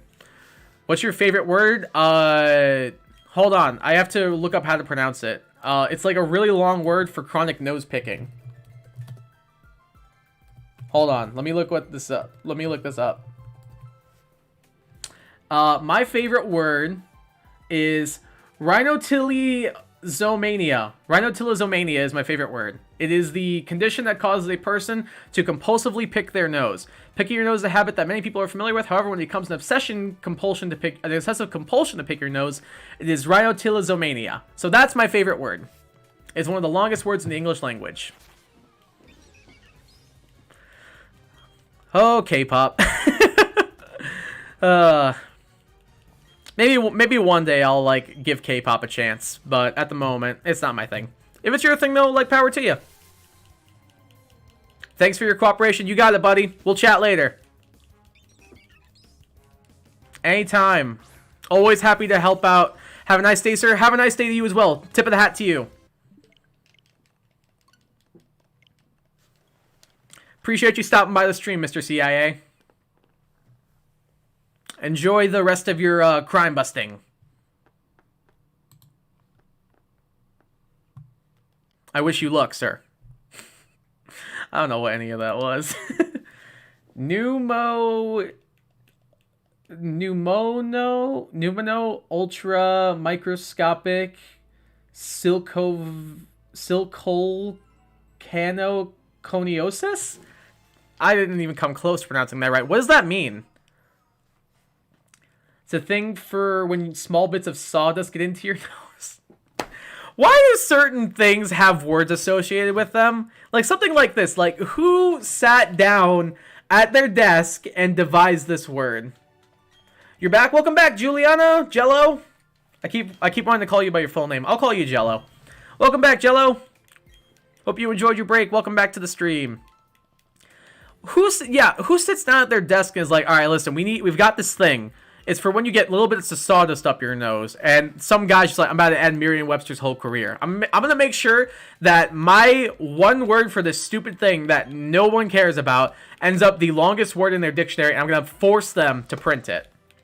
Anti-disestablishmentarianism I've heard of, but the first one I have not heard of. Yeah, I'm just honestly impressed that someone took the time out of their day, out of their life, to come up with that word, and power to them. Power to them. I ain't got that kind of time. Definitely do not have that kind of time in my life. I barely have time during the day to shiny hunt a blue penguin. Think I've got time to come up with a word for that sensation you get when your feet are just a little bit too cold in the blanket, so you stick them out slightly and the rest of your body is still half covered by the blanket? No, I ain't got that kind of time in my life. I honestly would not be surprised if that was already a word. Truthfully. I would not be too shocked if that was a word. There are crazier things in this life than something like that. So, if that was truthfully a word, I don't think I'd be too surprised by it. Someone somewhere has to have at least, like, considered making that a word, right? Like, I feel like that's gotta be the case. Like, there's no way some guy, if they came up with a word for this, there's no way some guy wasn't chopping at the bit to be like, alright, I gotta come up with something for this word now. I gotta make a word for this sensation. You're done! Hey, as a Xenoblade fan, I get that. Let's go! What's up, Ardenian Soldier? I love Xenoblade Chronicles 2. It's one of my favorite games. Think you can take me? Don't forget me. We salute to you, Captain Padrag, the greatest character in video game history. The word for that shall be Frigicorpotemporitarianism. Yes, it shall be. It 100% shall be. That is now an official word in the Kaigai canon. That word is when your feet are slightly cold, or your feet are too warm, so you stick them out into the cold just slightly, but the rest of your body is still covered by the blanket and still warm. That is that word. Don't forget me. Think you can take me? Think you can take me? Don't forget me. I'm sad that they patched that. Truthfully, I'm sad that they patched that and made it so it's not as prevalent. I miss, like, pre-patch Xenoblade when, like, it was, like, every half second they're spouting those lines. That, I thought, was the funniest stuff. Oh, I miss that. I truthfully do miss that. I know it's a meme and everything. I don't know if anyone has in chat besides a couple people may have played Xenoblade Chronicles 2, but if you have not, I highly recommend look up Xenoblade Chronicles 2 battle theme, but you won't forget it. It is a true work of art, a true masterpiece, and it is one of my favorite videos that's ever been published on this platform. 100% would recommend it. You need, like, please go watch it. It is so goddamn funny. I love it. It's so good. I actually just finished watching Chugga Conroy's playthrough of Xenoblade Chronicles 2 and of Torna the Golden Country. And I very much enjoyed it. It was great. I love Chugga Conroy. He's one of my favorite YouTubers. One of my inspirations for wanting to do videos and Let's Plays. Play it on stream? I'd be down. I'd be down to do it at some point. That'd be a lot of fun.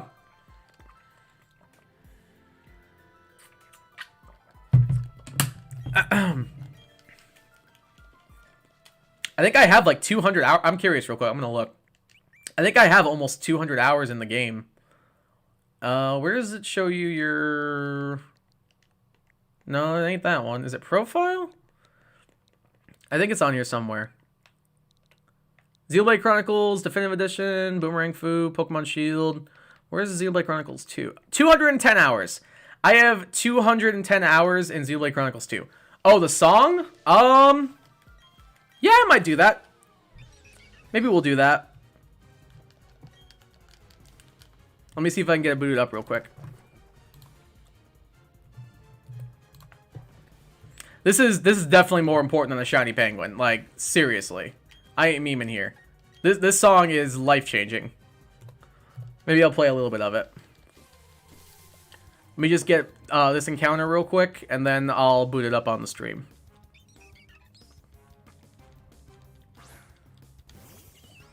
Okay, we got the encounter. Alright, y'all ready for this? Hold on, let me get this booted up.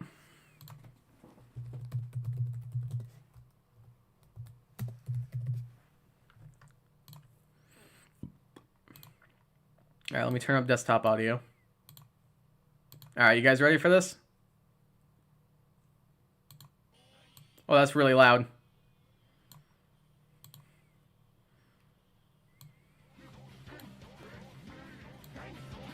Can you guys hear that?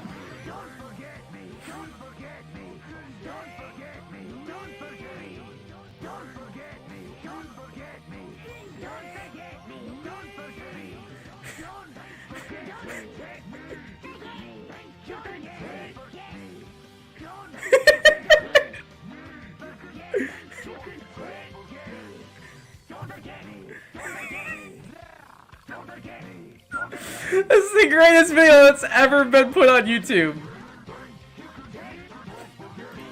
Alright. There we go. There we go. Let me lower the desktop audio back and we'll get back to the stream. Oh god, that was so worth it. Holy crap, that was so much fun. I hope you guys enjoyed that as much as I did. Oh, I love that video so much. What's your opinion on Buff Garfield? What's Buff Garfield? Is there like a muscly Garfield somewhere that I don't know about? If so, I'm all for it. Or do you mean what's my opinion on buffing Garfield in Nickelodeon All-Stars Battle Royale? Because otherwise, I also still say buff him. He should be buffed. Garfield should be the best character in Nickelodeon All-Stars 100%. If he's not, then I'm just disappointed. I screenshotted your friend code? I don't mind. That's fine. Think you can take me? Don't forget me! Don't forget me! Don't forget me! Don't forget me! Oh, it's so good. That's what he said. True. Have that as your background music for the rest of the stream. If we ever do, like, that'll be like the April Fool's stream, the background music for it. Just that, but on loop for like 2 hours straight. That'll be 100% the background music for the stream. Like, it's too fitting of a song to not have it play on April Fool's Day for streaming. It's perfect. That is the most, like, perfect song that's ever been composed. Like, I have the most respect in the world for video game composers like Yoko Shimomura and, like, Utada Hikaru and stuff like that. But, like, oh my god. Or was Utada Hikaru, was she a video game composer or no? I think that's just the person who sings the music for Kingdom Hearts. Anyway, Yuboyo Matsu, Yoko Shimomura, Totaka, the guy who did, I can't remember his surname, but Tokaka, the guy who did Totaka's song. I have the maddest respect for them. We've reached peak video game music with Xenoblade Chronicles 2 battle theme, but you won't forget it. Like, you can't top it. It's impossible. There is nothing anyone in this world can do that would ever top that masterpiece. Because it's that good. Like, I don't know if you guys could 100% hear it or not, but I really hope you could because it's that good. Like, that is a banger of a song. Like, and it's supposed to be a meme, but it's so goddamn catchy that I just can't help but vibe to it while I'm listening to it. Oh, I love it. It's so good. So good, dude. Such a good tune.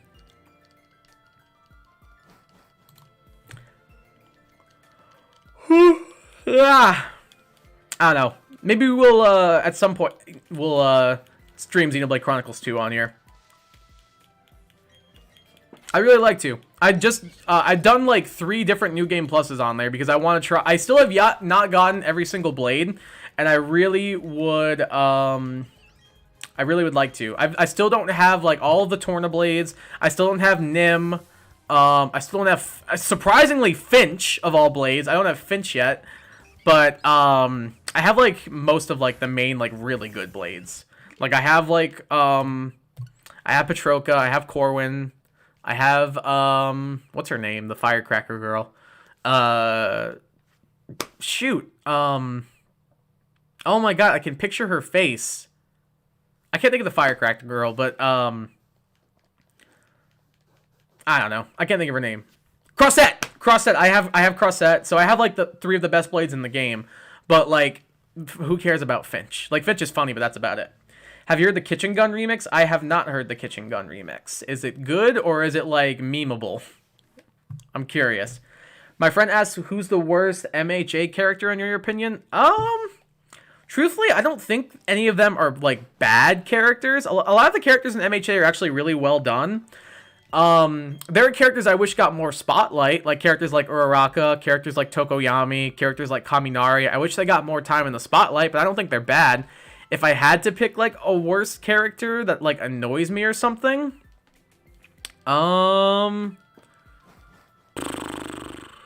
Who's a character in MHA that I cannot stand? I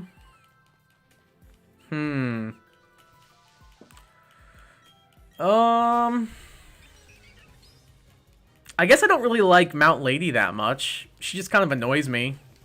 But I don't hate her. I don't explicitly, like, hate Mount Lady, though. I just don't think her character's that good. Like, she's fine, but, like, eh. I feel like they just tried to take Midnight and, like, make her worse almost, you know? And even then, like, I don't hate Mount Lady. Like, she's fine. It's just, like, I don't enjoy her character as much as other people do. It's actually so good. Play it. Is it stream appropriate? Because, like, that one I've heard before, so I knew it was stream appropriate. I don't know if this one's stream appropriate or not.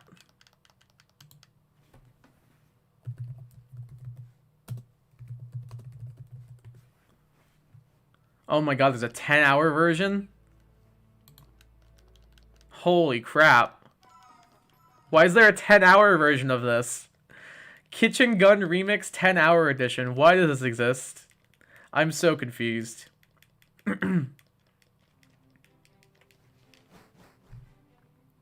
I'll listen to this while I mash. You guys won't be able to hear it because it's I don't have the desktop audio on.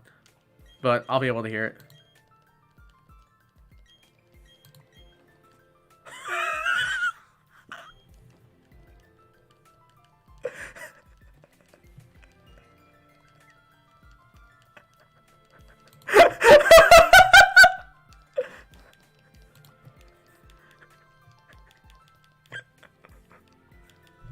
What did I just watch?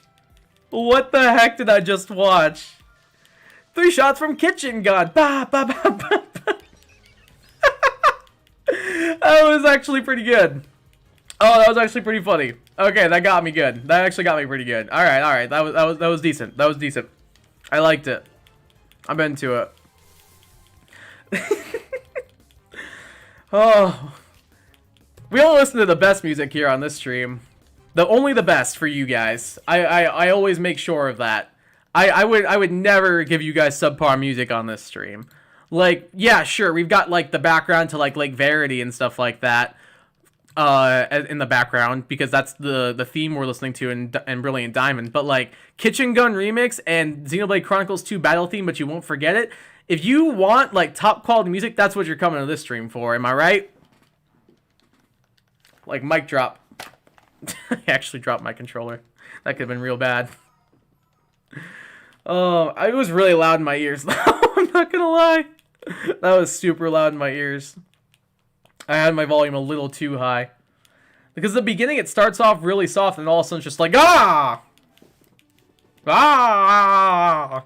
Ah! I don't know what I'm doing anymore.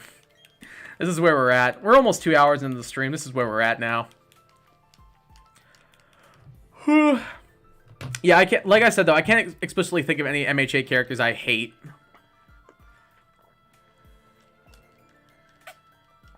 Like even the villains, like you can't help but like them because they're so like well written and well done. I guess you can make the case that like Shigaraki and like All for One and all of them are supposed to be hateable characters, but like I just can't hate them. Even like Dabi and Toga and them too. Like I just can't hate them. They're just too interesting, and I can't help it. My most, like, whatever character, though, I guess, like, Ojiro, like, the tail guy, he's pretty eh. Sato, the sugar guy's pretty eh.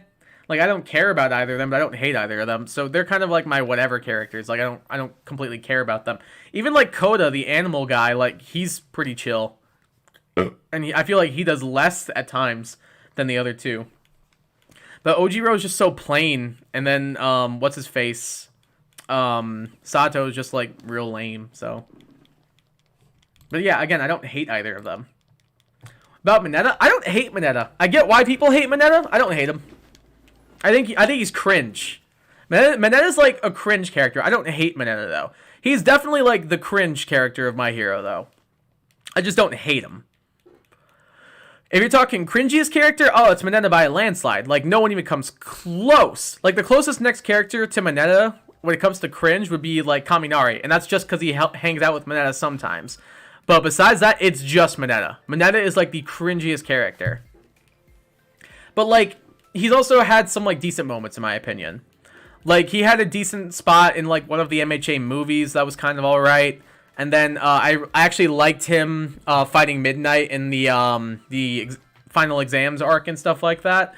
But besides that, he's pretty whatever. I don't hate Mineta, but at the same time, I get why people do, because he's kind of cringe. He's kind of yikes. He's a little bit of a yikes character. Faux show.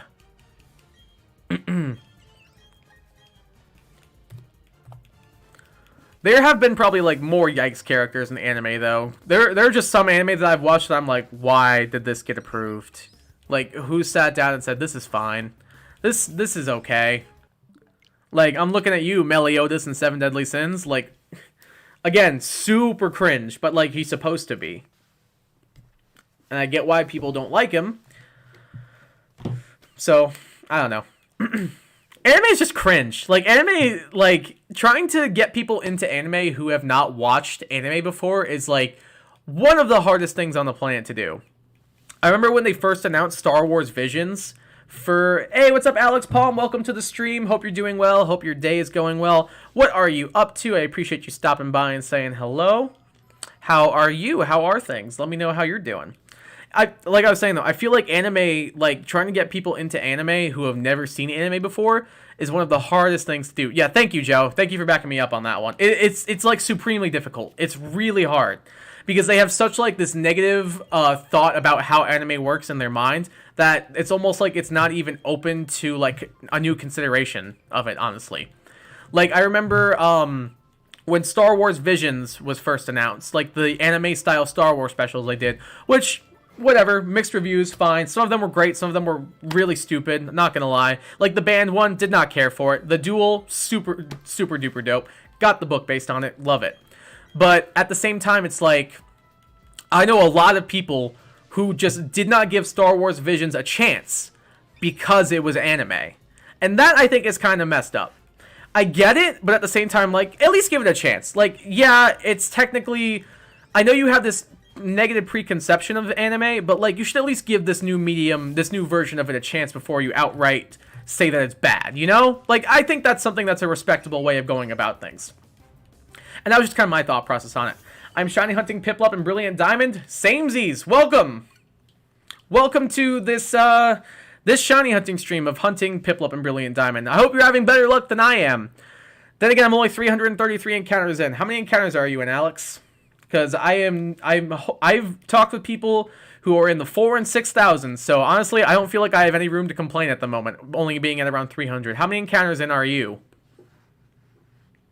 But yeah, I don't feel like that's something people should do. I feel like you should at least give it a chance, you know? Like something like that. But I 100% get when people are like, oh, this is probably bad. Or I 100% get when people are coming from when they're like, I feel like I wouldn't be able to get into this. 100% makes sense to me. Totally makes sense. Honestly, before, like, I watched my first episode, I was like, this looks weird. I don't like how this looks. I remember I would see, like, promos for, like, Naruto and, like, Dragon Ball and stuff like that growing up and being like, I don't know what this stuff is. It looks weird and different, so it must be bad. But then I ended up, like, randomly watching a couple of episodes of Naruto and liking it. And then, like, in late high school, early college, I got into, like, Attack on Titan. I got into, like Naruto, like, older stuff that I missed. And I was like, this is pretty good. I'm kind of into it. And since then, now I watch quite a bit of anime. But I feel like people should at least give it a chance. I know, like, my girlfriend, she had her mom and stepdad watch it, and they thought it was alright. They watched a little bit of Full Metal Alchemist, and they said it was pretty good. I think I just started counting today, but I think it's around 568. Dang. You're definitely higher than I am. I wish you luck. I hope you get it soon. We're sitting at around 334, probably, we're between 330 and 340. I might have lost count a couple of times and forgot to adjust the counter, but we're somewhere in that range. 334 is like the closest estimation I got right now. So I hope you get your shiny Piplup soon. Are you doing a Shinies only playthrough like I am, or are you just doing this for fun? What you doing? Because I am going to be doing this 5 more times after I get this Piplup. Just for this one playthrough.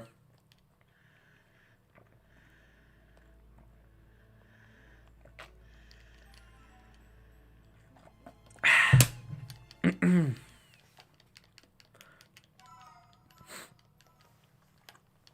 yeah, I think people, even if you're not into animation, at least like give it a chance. Like, don't say that it's bad without watching it first, if that makes sense. If you watch it and say it's bad afterwards, like, yeah, power to you. But I feel like there are a couple of like anime that most people can get into. Like sports animes, I feel like sometimes people can get pretty into those pretty easily. Stuff like My Hero, I feel like it's pretty easy to get into. Something like Naruto, for the most part, is pretty easy. Haikyuu is a good one. Attack on Titan, if you're into like the gory fantasy stuff, is pretty good. Yeah, there's some anime that Ping Pong the animation, fire. Ping Pong is very fire. Joe, I know that's your favorite anime. For fun, just got the game 2 nights ago. Hey, glad you got it. That's hype. That's super duper hype. I'm glad you got the game. I wish you luck in your shiny hunt. Also, Piplup is my favorite because he's a penguin, and that is my favorite animal. Nice! Penguins are dope. Penguins are probably in my top 10. Anytime I would go to like aquariums and stuff like that and they had a penguin exhibit, I was always really excited. Because penguins are adorable. They're super duper cute. And then you have like movies like Happy Feet and Surf's Up and stuff that are just like so good. Also, have you run into any shiny Starlies? I have not, thankfully, yet, but I guarantee I will at some point, and I'm probably going to cry. I was talking with people earlier, though, and I think it was Poke Hamster, who was a previous viewer, was stating that they ran into, they were currently around 4,000 encounters and ran into 7 or 8 shiny Starlies already. And then I think it was, oh, what was their other person who we were talking to's name? I don't remember. I feel so bad. I'm going back through the chat real quick. Wasn't Shining Blue? Shining Blue was working at NASA. Alexander Rodriguez has 6,000 encounters going in their hunt right now, and they saw 1 shiny Starly at 160 encounters, and then haven't seen anything since. So they found a shiny Starly at 160, and now they're in the 6,000s and have yet to run into anything. And like, can you imagine just that like luck? Like, that's crazy. To not see anything for over 5,000 encounters. Like, not a single shiny Starly at all. That's wild. Can I try to see if the other stars are shiny once and then go back to Piplup? Alright. Whatever. Why not? Let's do it. Who cares? We're having fun here. We'll start with the Turtwig. Why not? We'll mix it up a little bit. We won't count this toward our Piplup, but this could be funny. And if they are, it's just going to be really annoying because I'm going to be real ticked off. Let's see. Alright, we got the Turtwig. The Starly's not shiny, so there's that. Turtwig, I was about to be so mad if it was. Alright, we did the one Turtwig, we'll do one Chimchar, and then we'll go back to Piplup. We'll see. If Chimchar ends up being shiny, then we're going to have a tough time with the first gym, though. We'll have to grind up until we get him on Furno. Because otherwise it's going to be a pain in the butt. But yeah, I'm not going to count these toward our shiny Piplup encounters, because it's not a Piplup, so. If this Chimchar is actually shiny, I'm bugging. I'm just straight up bugging. Like, I'm out. Get me out of here.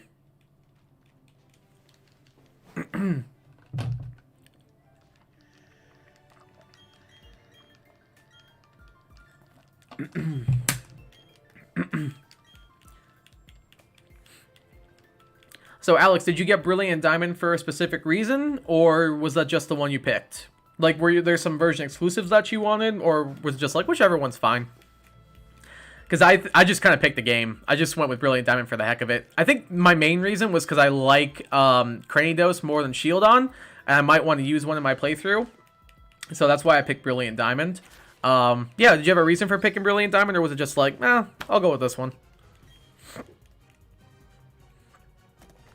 Alright, here we go. We're going to try out this Chimchar, and then we're going to go back to the Piplup hunt. If this is shiny, I swear. If this is shiny, I give up. If this is shiny, I'll eat a spoonful of hot sauce. I'll eat a spoonful of hot sauce right now on stream. Cool, it's not. I don't have to destroy my digestive system. And my gallbladder. Alright, we're going back to the Piplup. It was worth a shot. It was worth the shot. It's always good to try sometimes. You don't have to try. Wanted to at least give it a chance. Well, it was a good shot, Raz. We tried it. Back to the penguin. Plus, I have a good idea of other Pokemon I want to use, so I'm kind of glad that we have a, that we're still going to be hunting for the water type. Because there's no chance we get a water type in Eternal Forest. I don't think there are too many water types in the underground, except Shellos. I could be, oh no, Psyduck's there, I'm pretty sure. But, oh well. I chose Piplup, who cares? I picked Shining Pearl because my friends picked Brilliant Diamond, and I thought I could use them for version exclusive, but it turns out I didn't need them. True! Yeah, I had a friend I used to work with, and he was going to get Shining Pearl, so I was like, alright, I'll get Brilliant Diamond. It worked out well, because I wanted a Cranidos anyway, so we thought the same thing. We could send each other the exclusives and stuff, but like you said, doesn't seem like that's necessary anymore, so we don't have to worry about that. Pokemon Company actually did something decent. They made it easier to hunt the entire Pokedex, which is nice. Because normally they're like, screw it, you have to have a friend. What's the weirdest thing you did as a kid? Ooh, that's a tough question. I was a weird kid in general.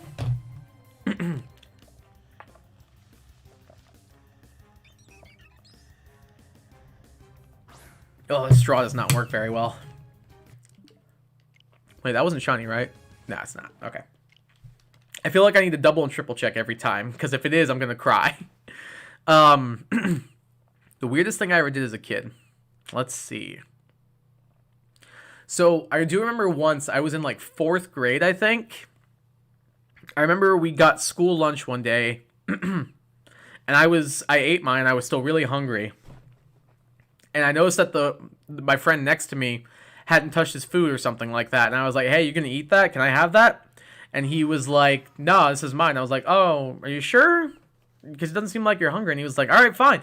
And he like licked like it was like a burger or something. Like he licked the bun or something, or the patty. And he was like, do you want it now? And I was like, I don't care. Sure. I don't know why. But I guess like 8-year-old me was like, screw it. I can deal with these germs. And I ate the burger. That someone decided to lick up and down. Kind of gross looking back on it. Definitely wouldn't do that in today's world. But 9-year-old me was like, screw it. I want that burger. So I'm going to eat it. And I did. And it's really gross to talk about. But yeah, I ate a burger that someone licked up and down as a kid. That was probably one of the simultaneously weirdest and grossest things that I ever did as a kid. And I would never do it again. I'd do it for money. Like if someone was like, hey, I'm gonna lick this burger and give you $1,000 to eat it, I'd be like, all right, why not?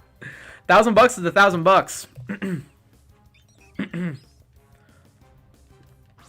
I'll take that to the bank. Use that to buy myself a nice PC. Or, hey, that's also, like, money I could use for groceries.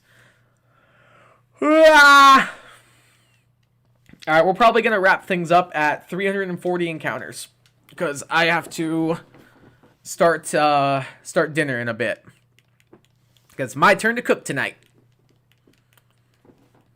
So we'll probably wrap up at 340. So we'll do 3 more encounters. Mr. Beast? I don't think no, I'm pretty sure the guy wasn't Mr. Beast. They do not look alike. If Mr. Beast paid me $1,000 to eat a burger, though, that he licked, I'd be like, yeah, sure, man, I'll do it, whatever. I ain't gonna complain. $1,000 is $1,000. Like, I would love to be friends with him because the amount of money he gives out to his friends and stuff like that for his challenge videos and stuff is like in the thousands, millions, like so much money. And like, I'm definitely someone who is very stubborn at times, so I would 100% be down to be like, all right, you can win this Tesla if you just stay in the car for a couple of days. I'd be like, all right, screw it, I'll do it. I got nothing better to do with my life. I'd 100% do that for a free Tesla, and then I could sell it. I don't even need the Tesla. Like, I would just sell it completely, get my money, and then have like thousands of dollars to like just do with what I want. Like, if not hundreds of thousands of dollars. Hey, Alex, welcome back. Welcome back to the stream. Appreciate you coming back and saying hello again. Yeah, I would 100% do something like that. Like, on site. Like, if he asked me, like, hey, come into this circle, and if you are the last person to leave it, you'll win this amount of money. I'm sleeping in that circle for a week. Because I want that money. We were talking about this amongst my family, too. Like, what wouldn't you do for $1 million? And I was like, there isn't much I wouldn't do, honestly, for $1 million. Like, I think someone was like, would you eat dog poop? And I was like, yeah, on site. Like, someone's like, I'll give you $1 million if you eat this dog poop, and I'm already eating it before they even finish the question. Like, seriously, would 100% do it. This is a bit gross. Anyway. Yeah, there's not a whole lot I would not do for $1 million. Like, truthfully would not. There are very few things I would not do. Man, there seem to be a lot of people who just like posting like really interesting little spam things in chats. That's fun. Love that. Besides die for 1 minute. Oh yeah, like if someone was like, I'll give you $1 million to let me kill you. Like, no. I can't collect the money. Not a chance. Like, I would definitely not do that. But if someone was just like, hey, I'll give you $1 million if you let me, like, I don't know. Like, I don't know. There's, again, not much I would not do for $1 million. Truthfully is not much. What would you do if Gordon Ramsay judged your cooking? Probably be ready to cry, because I feel like he'd rip it apart. I like to think I'm a pretty alright cook, for the most part. Like, in my house, we definitely share the cooking, but for the most part, I like to think I'm a pretty good cook, and I usually will sometimes, like, take the lead on some things. But yeah, definitely out of my siblings, I am for sure the best cook, and I think both of them would agree with that. But yeah, I like to think I'm a pretty good chef, but it's Gordon Ramsay. Like, the dude has Michelin stars. Like, he's known for being brutal when it comes to, like, people's cooking and stuff like that. So there is no, like, the second I, like, serve him something, I'd just be like, here we go. I'd be ready for it. Because I just know for a fact, I'd be like, I'd be called an idiot sandwich repeatedly. I'd be called a donut repeatedly. He'd scream something about lamb sauce at me, even if I wasn't serving him lamb. Like, that just seems like something Gordon Ramsay would do in my mind. What wouldn't you do for $1 million? Also, I'm in culinary school. Oh, that's dope. That's really cool that you're in culinary school. I'm definitely, like, nowhere near on that level. I just enjoy cooking. Like, I'm definitely nowhere near, like, culinary school level. So that's really cool. I think that's awesome that you're in culinary school. I wish you the best of luck with that. What wouldn't you do for $1 million? I probably wouldn't want to, like, hurt or kill somebody. Like, I feel like that wouldn't be fun. I definitely would not want to do that. Besides that, I probably wouldn't want to cut off one of my limbs. I don't think that'd be fun. I wouldn't want to have to, like, abandon friends and family forever. Like, because I feel like I would use that $1 million and, like, split it and share it with them. So I wouldn't want to do any of those things. Yeah, there's a couple of things I wouldn't do. But definitely are more things that I would do than things that I wouldn't do. For sure. Okay, we did not get it. We'll go, how about, like, 5 more encounters? Let's go 5 more. I got time. There's a really funny video. I think it's called Team Umizoomi meets Gordon Ramsay. Oh, God. That sounds like a nightmare. I might need to check that out after the stream. If it's anything like what I'm picturing, I feel bad for Team Umizoomi. Team Umizoomi was the Nickelodeon, like, kids show, right? I'm pretty sure that's what that was. I could be wrong. I could be not well-versed in my Umizoomi lore. I would sit in a corner and let the ashes drift away. I mean, if it's for $1,000,000, like I said, there ain't much I wouldn't do. Basically, as long as it doesn't involve hurting myself or hurting others, I'd probably do it. Like, truthfully, probably would. Ugh.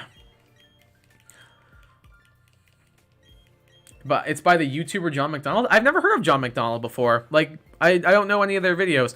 Then again, I like I mentioned earlier on the stream, there aren't a whole lot of like YouTube like YouTubers outside of like certain communities that I've really gotten into.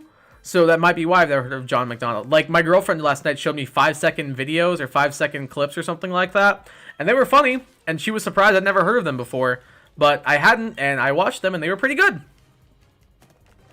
But yeah, there are quite a few, like, pretty famous YouTubers that I've never actually, like, sat down and watched by myself. That I've always meant to and just never got around to it. So maybe that's why I've never heard of John McDonald. For that specific reason. 4 more encounters to go. This straw's getting so jammed up. I, like, just gonna drink straight out of the bottle. Straight out the bottle!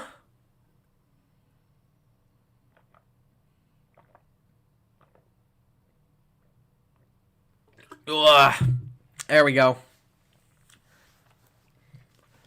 Chug, chug, chug, chug, chug. All my college experience chugging water has finally paid off. Because that's what I was chugging. Water. Definitely was water. Moving on! Ugh. I'm trying to think if there's anything else I would not do for $1,000,000.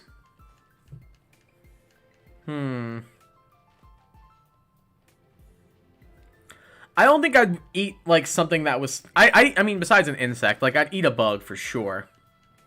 But, like, I don't think I'd want to eat something that was still, like, alive and raw. Like, if someone was like, hey, I'll give you $1,000,000 if you kill and eat this rabbit raw, I'd be like, no, I'm good. Like, something like that, nah, I would not do that. Team Umizoomi was my jam back in the day. Heck yeah. I haven't really watched a bunch of it, but I feel like it was pretty popular.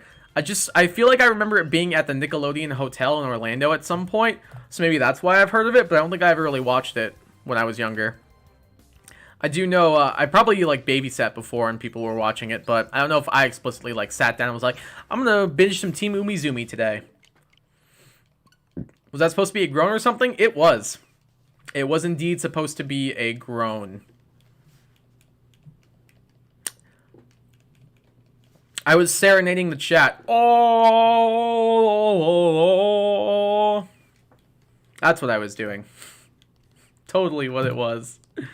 Oh boy. Alright, we're gonna give this 3 more encounters before we're gonna call it a day, you guys. So hopefully we can get this little blue penguin to come out and play with us. Come on, you bird. Only the smart kids watch Team Umizoomi. Was it educational at all, or was it just like a kid show? Because I genuinely don't know. Because I remember my educational ones that I really watched a lot of growing up, which definitely were not very educational. I watched a lot of the Save-Ums. I watched a lot of High Five. Blue's Clues. Was it probably actually mostly educational? What other ones was there? Barney a little bit. That's about it. Like, besides that, I was like huge into Pokemon. You know, back to my previous conversation, I was, like, super into the Pokemon show growing up, and then I saw Dragon Ball Z and Naruto and was like, this is weird and different. Why is it like this?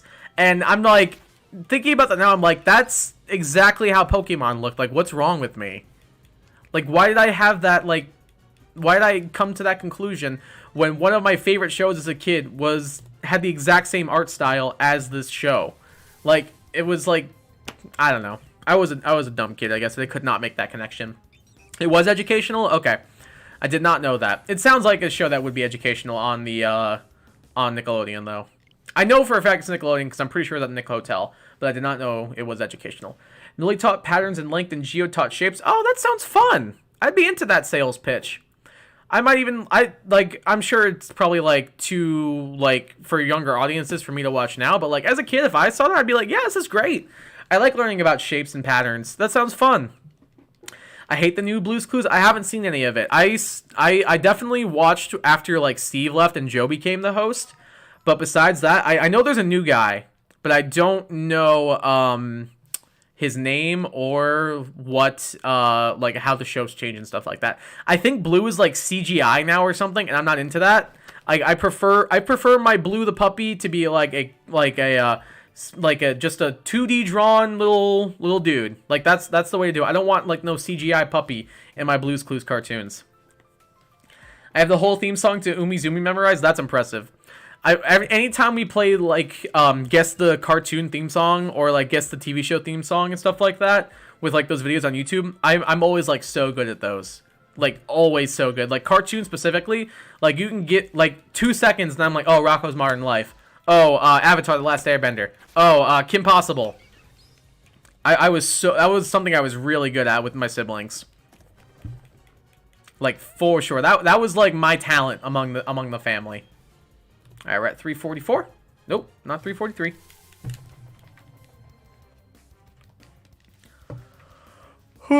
I feel like I could actually. Did Blue's Clues have a theme song? I was gonna say I can probably do the whole Blue's Clues theme song, but like I remember like the thinking chair song, for the most part. I think. Sit down in our thinking chair and think. Cause when we use our mind, take a step at a time, we can do anything that we wanna do. Have you seen Happy Tree Friends? I haven't seen it, but I know what it is. I think it was on Netflix, right? It's like the one where the stuffed animals or like the little animals and stuff like that are all like trying to like kill each other or something, right? I think I've seen that before. Or not seen it, but I know what it is. I know one from kids shows is all the different Power Ranger theme songs because they're all different based between seasons. Power Rangers was my jam, yo. Like straight up. Go, go, Power Rangers! I remember the Mighty Morphin Power Rangers one. I remember like the there was like the Wild Power Rangers. There was like Power Rangers Samurai or something like that. Power Rangers was my jam. I remember I traded a stuffed wolf puppy that I had for a copy of the Power Rangers movie on VHS because I was that into Power Rangers. I loved it. It was so good. I own that. I love that movie. It was so good. Power Rangers movie was fire. Like 10 out of 10. Like you can't top it for me. It looks like Raz really does remember the entire Umizoomi theme song. I'm impressed. You watched it as a baby because of Nano? That sounds about right. Knowing your brother, that seems like something he would do. I know Mystic Force and SPD the most. Nice. I don't remember SPD. I remember... oh, excuse me. I remember hearing of Power Rangers Mystic Force. I don't know what Power Rangers SPD is, though. Alright, this is Encounter 345. You guys just want to go to 350? Is everyone cool with that? Are we cool with just going to 350, make it nice and even? Is everyone alright with making the stream just a tiny bit longer? I'm fine with that. I hope you guys are too. We're gonna extend this stream a little bit. Ba ba da ba ba da ba da da da. What the? We are a tiny team. We go way behind the scenes. There's nothing we can't do, Millie. Geo, Bot, and you. That's so good. I watched it as a baby because of Nano. Yep, like I said, that makes sense. That sounds like something your brother would do. Space Patrol Delta. Okay, yeah, I have heard of Space Patrol Delta. 100% I have. Okay. And it seems like everyone wants to go to 350. We'll keep going to 350. If we get the shiny if we get the shiny before then, that'd be perfect. That'd be just a perfect... I would feel good about that. Like, we extend the stream, we get the shiny. That'd be just a perfect conclusion, right? Let's keep going. We'll go 5 more encounters. Why not? I do remember Space Patrol Delta now, though. Like, I don't remember watching it that much. I remember watching, like, the Wild Rangers. I remember watching Mighty Morphin. I remember watching Power Rangers Samurai. Oh, shoot. What other ones were there? I can't think of other ones off the top of my head. But Power Rangers was my jam. My friends and I, well, my friends started this. It was a coalition called the Florida Rangers Coalition. It was essentially like a bunch of them would get dressed up as Power Rangers to go to different events and stuff like that. And they would go to like parades. They would go to like different like carnivals, like festivals, stuff like that. And they'd promote them and like be like even like birthday parties. They would show up and just like if people asked, they would show up and like hang out at kids' birthday parties and stuff like that. And it was really cool. They loved doing it, and a lot of people in our hometown really seemed to like it a lot. Like, they became known as the Spring Hill Power Rangers. And eventually, they got me into doing it a little bit, too, and it was a lot of fun. It was super, super cool. It was so much fun. I loved doing it. But I was one of the Blue Rangers. I was at first the Blue Ranger alternate, and then I became the main Blue Ranger when the former head Blue Ranger became the White Ranger. So I cosplayed as Blue Ranger quite a bit when I was in late high school, early college. It was a lot of fun. There's a guy on TikTok, his @ is JPG Gonzalez, and I got banned from his live and blocked because I kept spamming the live chat with "Do you like men?" Okay. I mean, if you were spamming it, I can see why he probably didn't like that very much, but like, it was a genuine question, you know? But now, Power Rangers, oh man, Power Rangers was my jam. We like, a bunch of us got together for a convention in Florida called MetroCon. And we all, like, dressed up as the Power Rangers. It was, like, 6 of us, I think. 5 or 6 of us. And we all, like, dressed up as Power Rangers. And, like, there was, like, a masquerade ball. Like, a masquerade, like, ball/rave you could go to as one of the events. And we showed up in, like, complete formal wear, but wore our suits underneath. And wore, like, our masks over our head for the event and stuff like that. It was so much fun. It was great. I loved it so much. It was so good.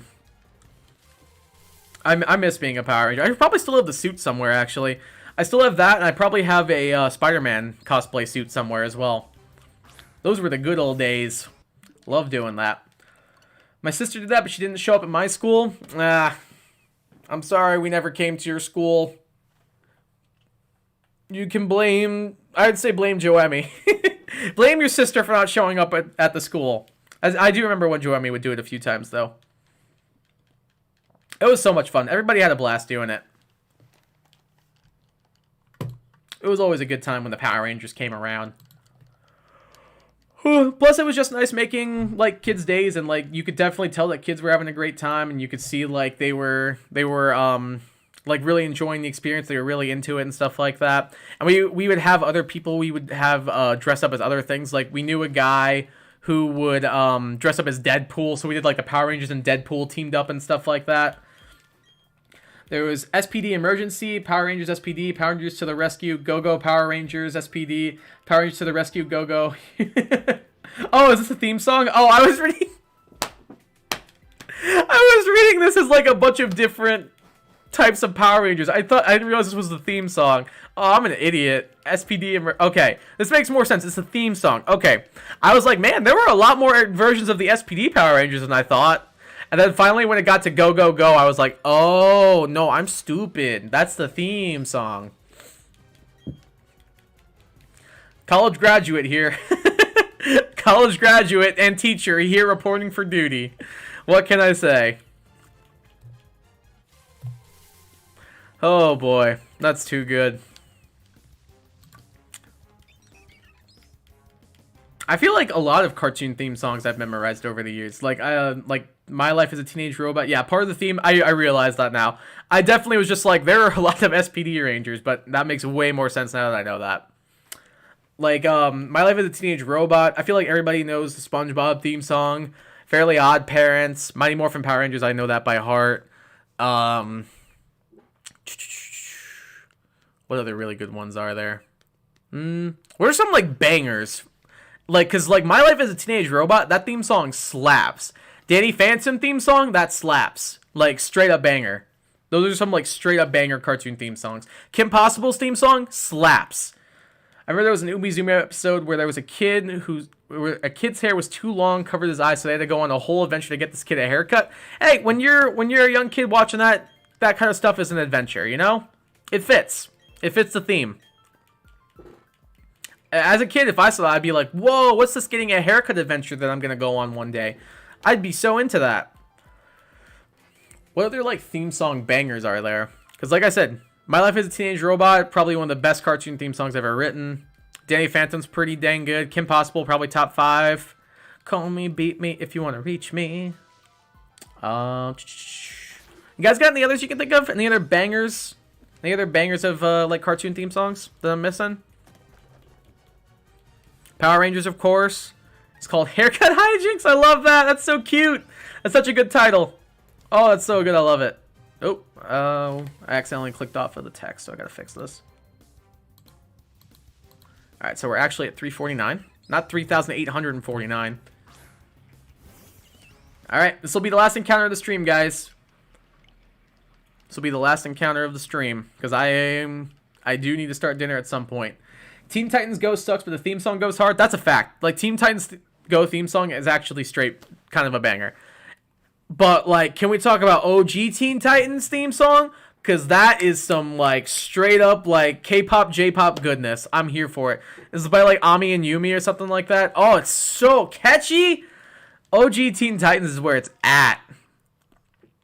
I used to love that show. I would binge it all the time. Anytime Teen Titans was on, especially if I, like, had to stay home sick from school one day, like, no matter what, I would, like, memorize what time Teen Titans was on and would go out of my way to make sure I would watch it. Because it was that good. OG Teen Titans kicked so much behind. Oh, it was so good. I loved it. I miss Teen Titans. I wish they'd bring back, like, the original Teen Titans. I know Teen Titans Go was really successful, so they probably won't. And, like, they made a movie about it, and it was also very successful. But I wish they would bring back the OG Teen Titans. Because that was my jam. Like, 12-year-old me was like, this is the greatest show ever. And, like I said, that show was a banger. Or that show theme song was a banger. Hi, Puffy Ami Yumi. That was actually a surprisingly alright show. I did not hate it. It was the best show ever made, though. I don't know about that one, Chief. It was good. I don't know if I'd say best show ever made. Alright, we are at 350 encounters. This will be the last encounter of the stream. Can we get the shiny Piplup? Please, for my own sanity. Show up, you little bird. Come on now. I'm going to shut my eyes, actually. I feel like that's the fun way to do it. When I hear the Pokeball open. Alright, well, we didn't get it. Okay. Well, it was fun. We'll probably pick this up tomorrow. I have to go start dinner, otherwise I'm going to have a very upset girlfriend in about a half hour or so.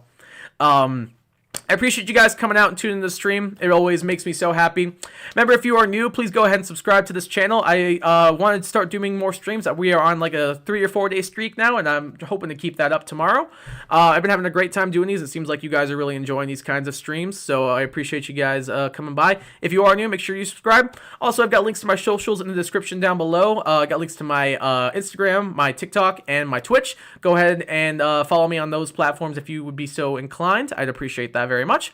That's pretty much it for me. I'll catch you guys in the next stream. We didn't get the Piplup this time, but hey, there's always next time, am I right?